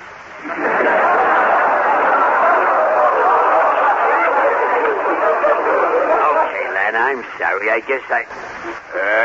wait a minute. Whose coat is that? What coat? That one right there with the tweed button. So you was two-timing me, huh? Calm down, Oh, Heyman. yeah? Well, Oh, look, here's the guy's name, right here by the inside pocket. Ozzie Nelson, huh? Oh, no. Ozzie Nelson. 1847 Rogers Road. No, Heyman, you're making a mistake. Oh, yeah? Ozzie Nelson. I'll break that rat's neck.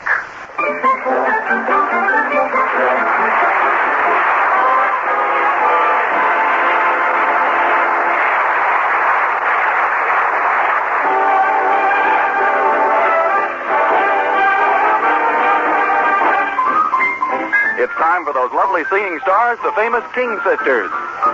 Someday he'll come along, the man I love. He'll be big and strong, man I love. And when he comes my way, I'll do my best to make him stay. He'll look at me and smile, I'd understand. And in a little while he'll take my hand. And though it seems absurd, I know we both won't say a word. Maybe I will meet him someday. Maybe Monday. Maybe not. Still, I'm sure to meet him someday. Maybe today will be my good news day. We'll build a little home just for two, from which I'll never roam. Who would you? And so all else above, I'm waiting for the man I love.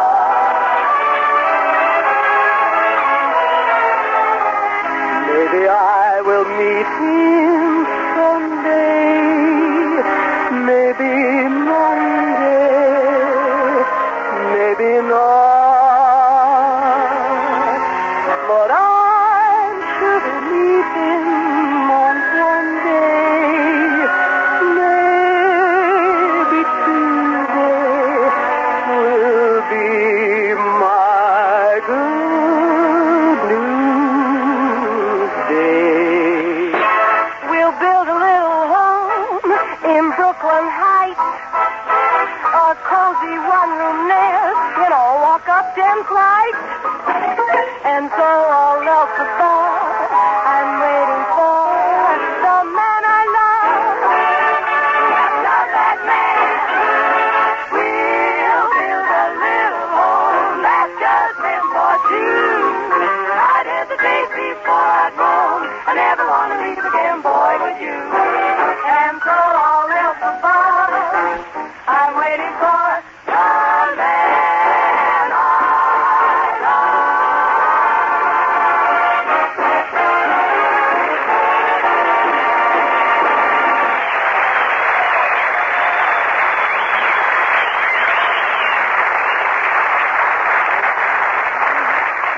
That was the King Sisters doing their bit for romance. And now the orchestra changes to the traditional romantic theme.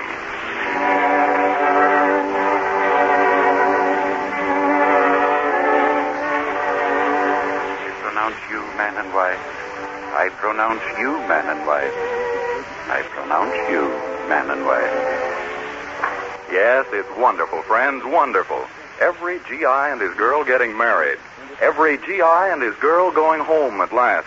To the home they planned and dreamed about, lo, these many years. A home tastefully furnished with things they can be proud of for many, many years. Things like the silver plate of 1847 Rogers Brothers. There is silver plate that brings you beauty, imaginative design, lasting pleasure and satisfaction. In fact, everything about 1847 silver plate is so unusual and so fine that once you've seen it, you just can't be satisfied with any other silver plate. And it won't be long before your silverware dealer has it in stock for you. So wait for that day. Don't choose any silver plate for your new home until you've seen the finest 1847 Rogers Brothers silver plate.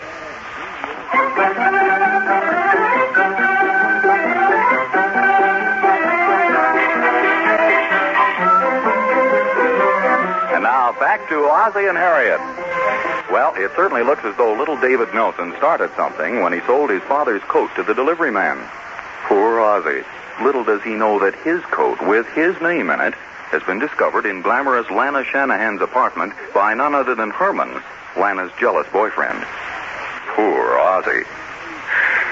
Oh, well. Meanwhile, blissfully ignorant of his unfortunate predicament, our hero is casually strolling down the street. Goodbye, little yellow man. Mr. Nelson. Oh, hello, Emmy Lou.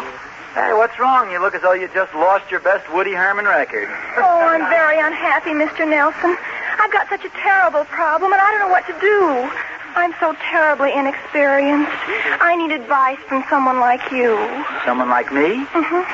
I'm so very young, and you're so very old.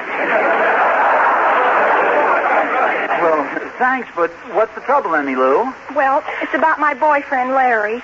He was at the movies with another girl last night, and it seems so hard to believe what he told me. Mr. Nelson, do you think that men tell the truth? Well, they're about as truthful as women. Oh, the nasty fibbers. I had such faith in Larry, too. He wanted to take me to the movies last night. I explained to him what an awful headache I had and how desperately ill I felt. I never dreamed he'd go to the movies with someone else. Well, are you sure he was there, Emmy Lou? Oh, positive. Coming back from the Palladium, Charlie and I saw him. You just can't trust men. It certainly looks that way. Men.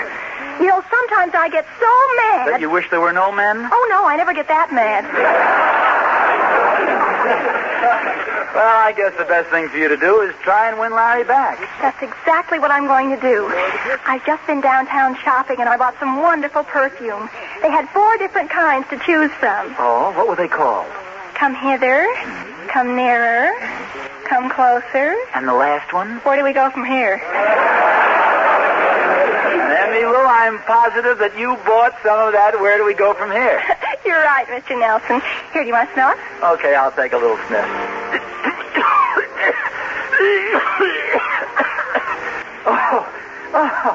Oh, my gosh. That's some perfume. Oh, that was nothing, Mr. Nelson. Wait till you take the cork out.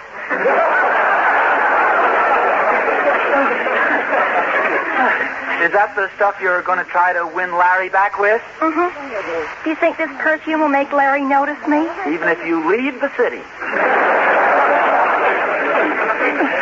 Yeah, I mean, Lou, you better take this stuff back before it overwhelms me. Thank you. Oh, I'm sorry, Mr. Nelson. It spilled all over you. Oh, that's all right, Emmy Lou. Nothing to worry about. It'll dry up. But what will Mrs. Nelson think if you come home with all that perfume? Won't she think that... Oh, no, of course not. Don't give it another thought. Mrs. Nelson trusts me implicitly. Don't worry about it, Emmy. And good luck with Larry. Thank you, Mr. Nelson. Goodbye. Goodbye.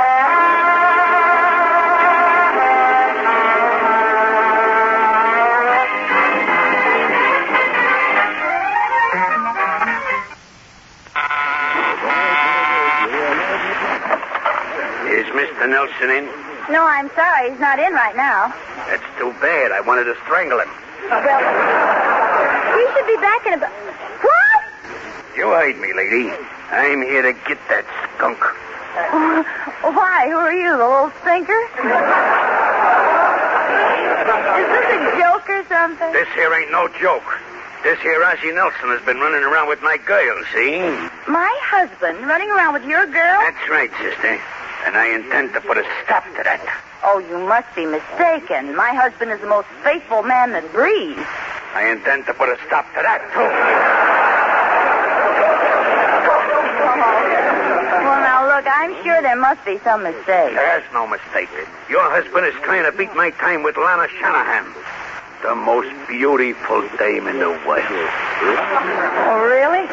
How's he making out? Listen, 3/4 of an hour ago, he was sitting on her davenport pitching wool at her.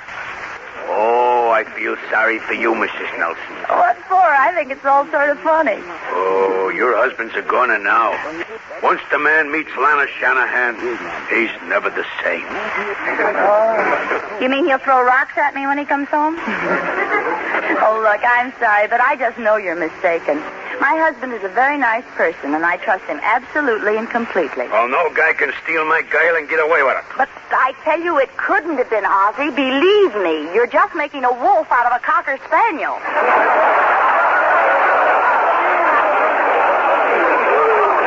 Lady, I ain't just guessing. I got proof. Here, take a look at this coat here. Does this coat look familiar to you? Well, yes, it does. It's your husband's, ain't it? Yes, it's Ozzie's coat, all right. I'd recognize his shoulders anywhere.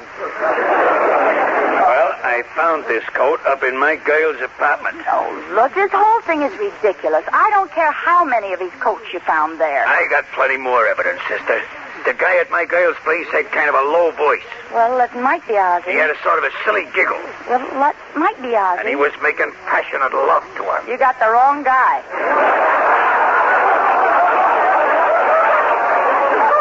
Lady, there ain't no use trying to protect your husband. As soon as he pokes his nose in that door, I'm gonna beat him to a pulp. Well, I'm just warning you. My husband knows jiu-jitsu. No politician's gonna help him out of this. But will you at least give Ozzie a chance to explain when he comes in? I ain't giving him nothing. When he walks in that door, I'm gonna... Oh, hello, dear. I see you have company. I'll say you got company. And I ain't leaving here till I crush the life out of a Satan rat. Oh, the man from the exterminators. Well, not exactly, dear. This man came here to exterminate you. He claims that you've been romancing his girlfriend and you were with her this afternoon. Why, that's silly, Harriet. Surely you don't believe him. Oh, of course not. But he Wait says a minute. Where was you this afternoon, chum? Well, I was just out walking. There, you see, he was out walking. Say, let me smell you a minute, Ozzie. What were you out walking with, a halibut?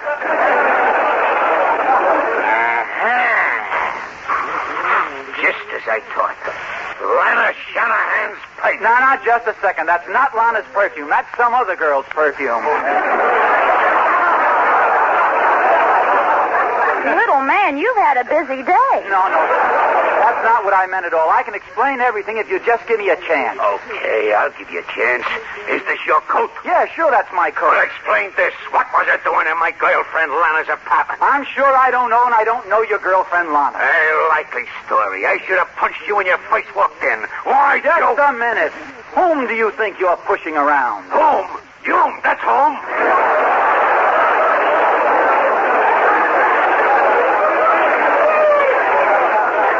Is that so? Yeah, that's so. I got a good mind to punch you right in the nose. You do, and I'll bleed all over you. Oh, now, look, why don't you two be sensible? Listen, mister, I have an idea. Suppose I assure you that it'll never happen again. That you have my word that my husband will never again bother your girlfriend, Lana. Would that satisfy you? Wow. Well, suppose I promise to put a collar and leash on him and never let him out of the house without me. A collar and leash, huh? Yeah, that's good. Okay, lady, I'll settle for that. So long, folks. I'll be getting back to Lana now. Oh, gee, honey, that was a clever way to get rid of him. Saying you were going to put a collar and a leash on me. You know, dear, I never could have... Yes, dear. What size neck have you got? Now, Harriet, you can't really believe that silly story about that fellow's girlfriend. Well, what do you expect me to believe? Having all that perfume on you and not knowing how your coat got into her apartment? If you'll just let me explain, the perfume was spilled on me accidentally by Emmy Lou. As for the coat, I can't possibly imagine how it got there. Hello, Mother. Hi, Dad. Hello, son. Hello, Lana. Hey, where'd you get that lollipop? It's the size of a small manhole cover. It cost me 50 cents, Mom. I earned some extra spending money like Pop told me. Well, that's fine, son. I'm proud. How did you make the money? Well, it was a cinch. I sold an old coat of yours to the delivery man. Hey, tell me, David, was this coat here on the chair the one you sold? Gee, that's the one, all right. How'd it get back here? Didn't the fellow like it? No, he liked it all right. I'll tell you about it later, David. Right now, there's something I want to discuss with your mother. Oh, now, Ozzie, you don't think I really believed a word of what that man said? You know me well enough for that. Harriet. Yes, dear? What size neck have you got?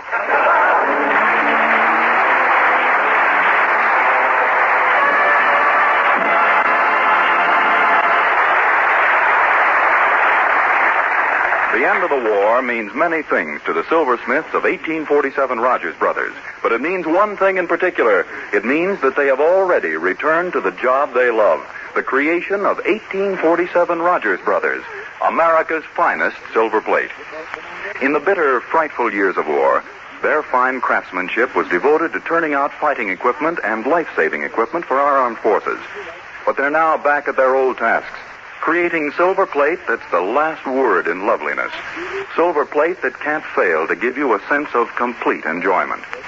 So, friends, if you're planning to get silver plate, my advice is to wait until 1847 Rogers Brothers is again at your silverware dealers. That day is not far off. Sooner than you think, you'll be able to go in and ask to see 1847's unique patterns. The pattern Adoration, for example, which was such a pre-war favorite. Adoration has the high raised ornamentation and deep etching so like solid silver. It has the streamlined contours, the delicate chasing, and the exquisite finish that make it truly a prize in silver plate. A prize it will pay you to wait for. So remember the pattern name, Adoration. The creator, 1847 Rogers Brothers.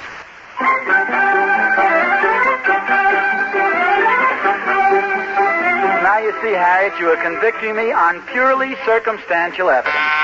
All right. I forgive you, dear. Answer the door, please. Okay. You forgive me. I should be forgiving you. I knew you'd be sensible. Thank you, dear. Yes? Are you Ozzie Nelson? Yes. You are, huh? Are these yours? Holy smokes, my pants. Where'd you... Harriet. Yes, dear? I think we'll just have to give David a raise in his allowance.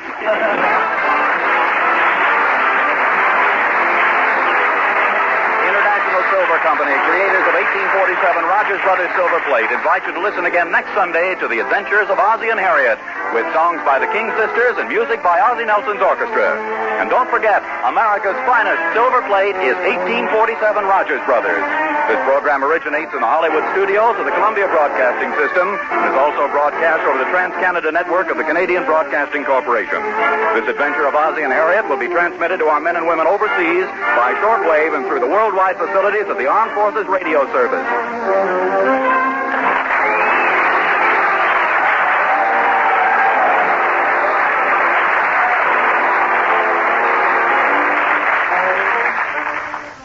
"80 years ago, August 26, 1945, The Adventures of Ozzie and Harriet." Next, let's check in with Lum and Abner.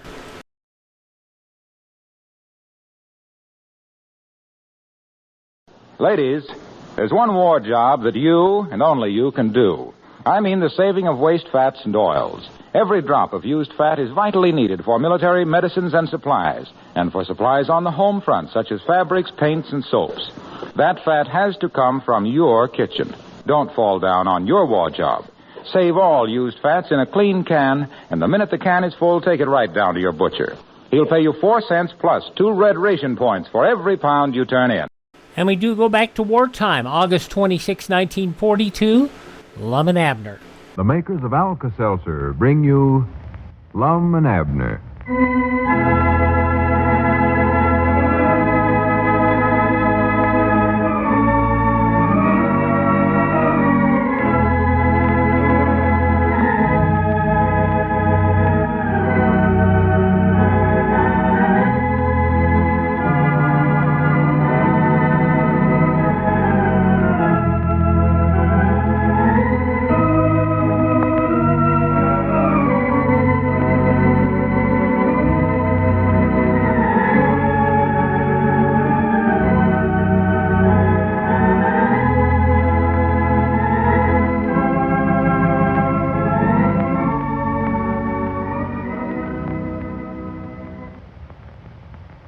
Well, sir, folks, we're going to tell you about something here that can mean a lot to your comfort. The next time you catch cold, be sure to try the modern, pleasant Alka-Seltzer way to ease much of your discomfort. Now, at the first sign of distress, start taking care of yourself. Get plenty of rest, eat sensibly, dress wisely, get ample vitamins, and start taking Alka-Seltzer according to the directions on the package. Just do this and see how quickly Alka-Seltzer eases that dull, achy feeling of a cold. And if a sore, raspy throat's a part of your cold distress, remember that Alka-Seltzer makes a mighty comforting, soothing gargle. So be sure to try it, friends, the very next time you catch cold, and just see for yourself why the modern Alka-Seltzer way to relief is such a favorite the country over. If you do not have a package of Alka-Seltzer tablets in your home the next time a cold strikes, get one quickly from your nearest druggist. And now, let's see what's going on down in Pine Ridge.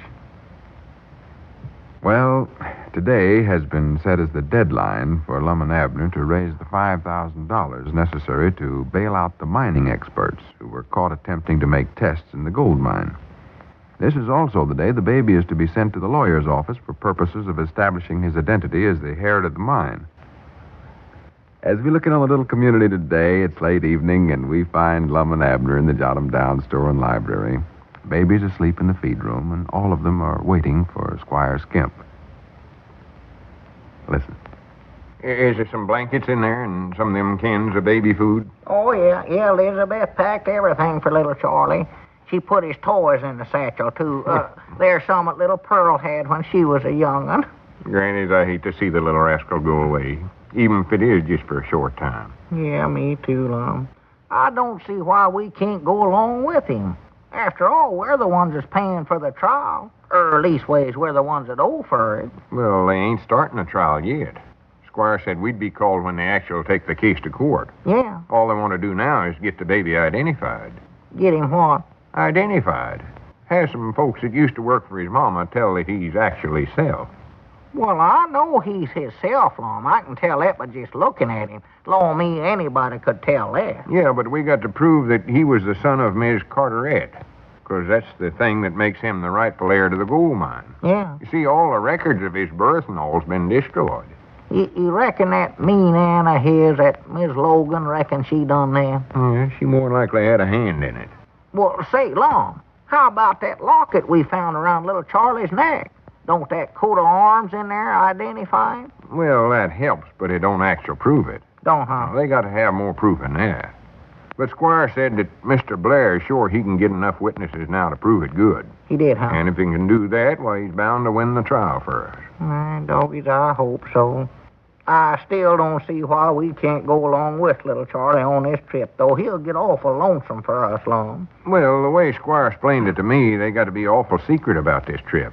Secret, huh? Oh, yeah. You see, they figure that Miss Logan's got fellas around here sort of keeping an eye on both me and you and the baby.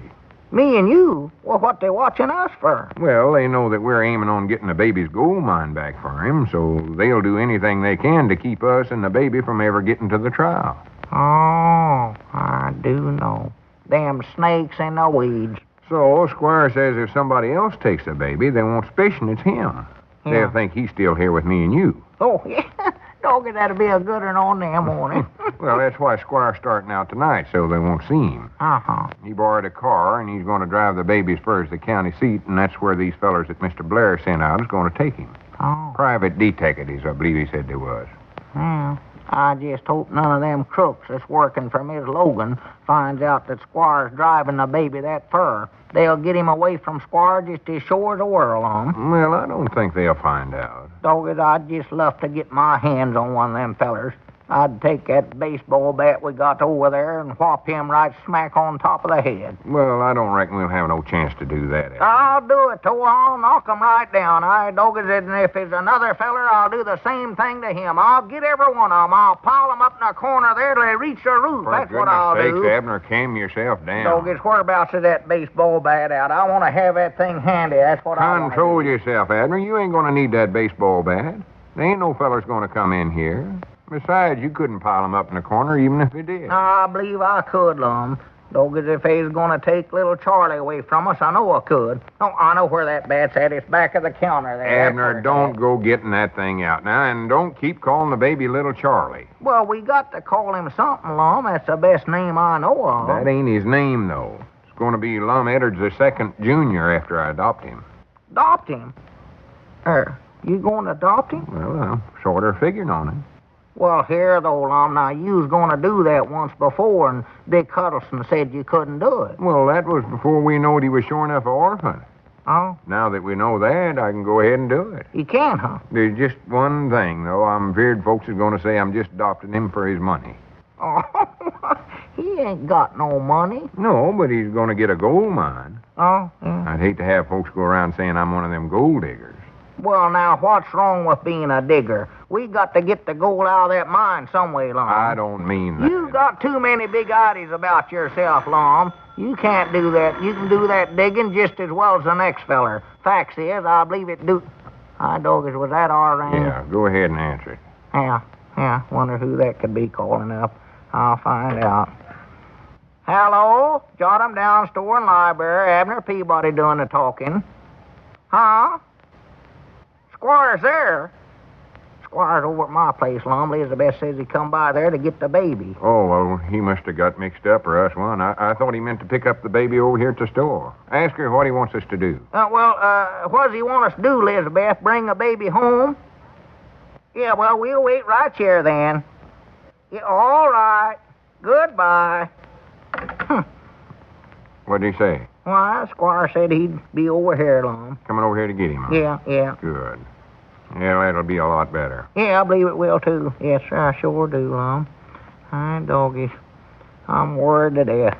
That Squire said he's bringing them papers over here for us to sign, too, didn't he? Oh, yeah, this is the deadline. Yeah. Mr. Blair said if we didn't get that $5,000 bail sent to him today to get them experts out of the jail, well, we'd be right in there with them. You know, Lum, I'd almost rather lose the store than do that.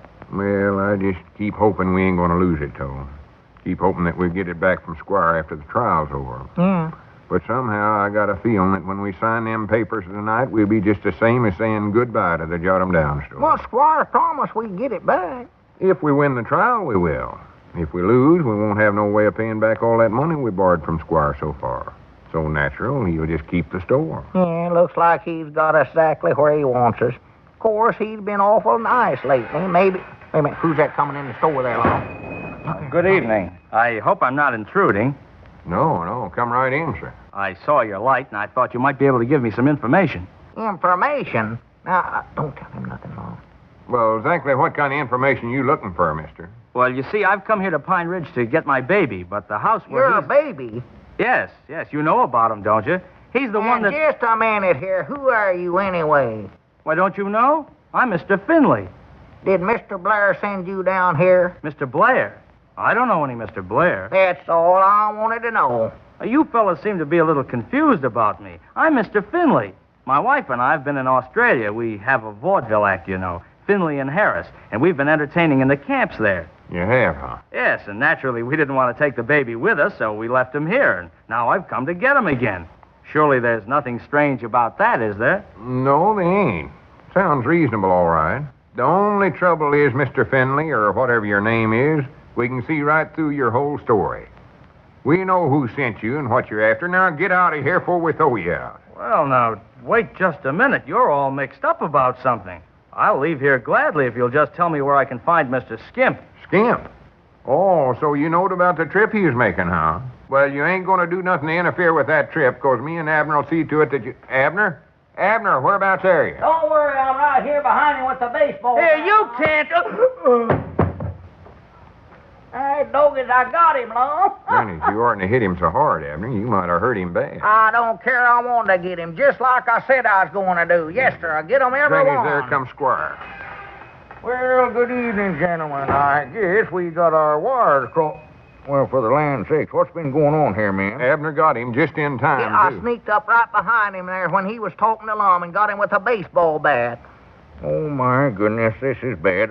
What did this man say to you? Oh, he give us some big story about being in Australia, but we knowed right away he's one of them crooks working for Miss Logan. Yes, that's it. Working for Miss Logan, undoubtedly.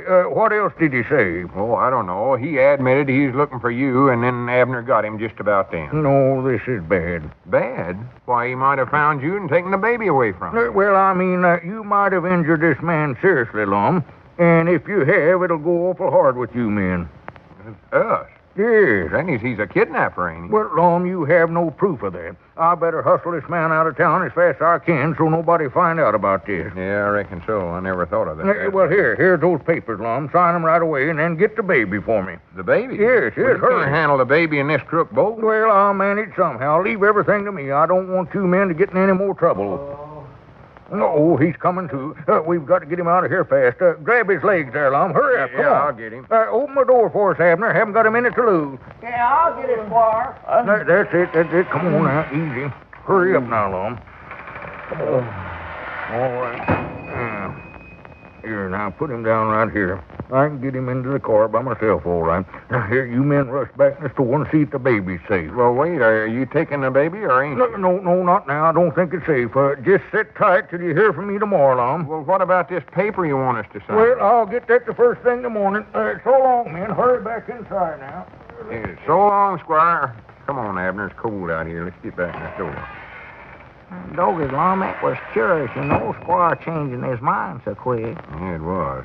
I hope tomorrow morning soon enough on them papers. Doggy, did you drop your watch there on the floor, Lum? What? Yeah, right there. No, I got mine. Maybe that feller you hit on the head dropped it. Oh, must have. Doggy, that's a nice-looking watch, too, Look here. All gold, huh?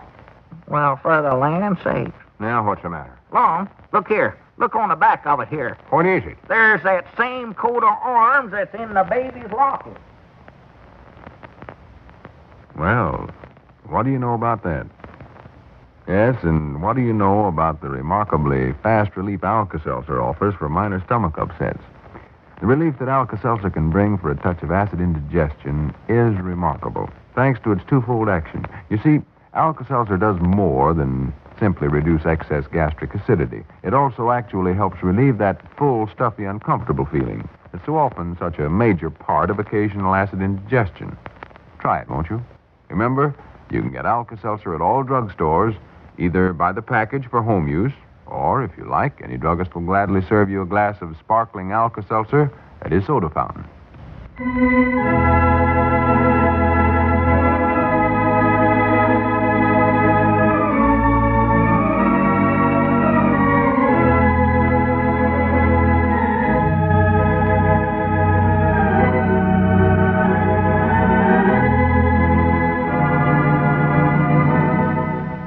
This does not look good for Lum and Abner.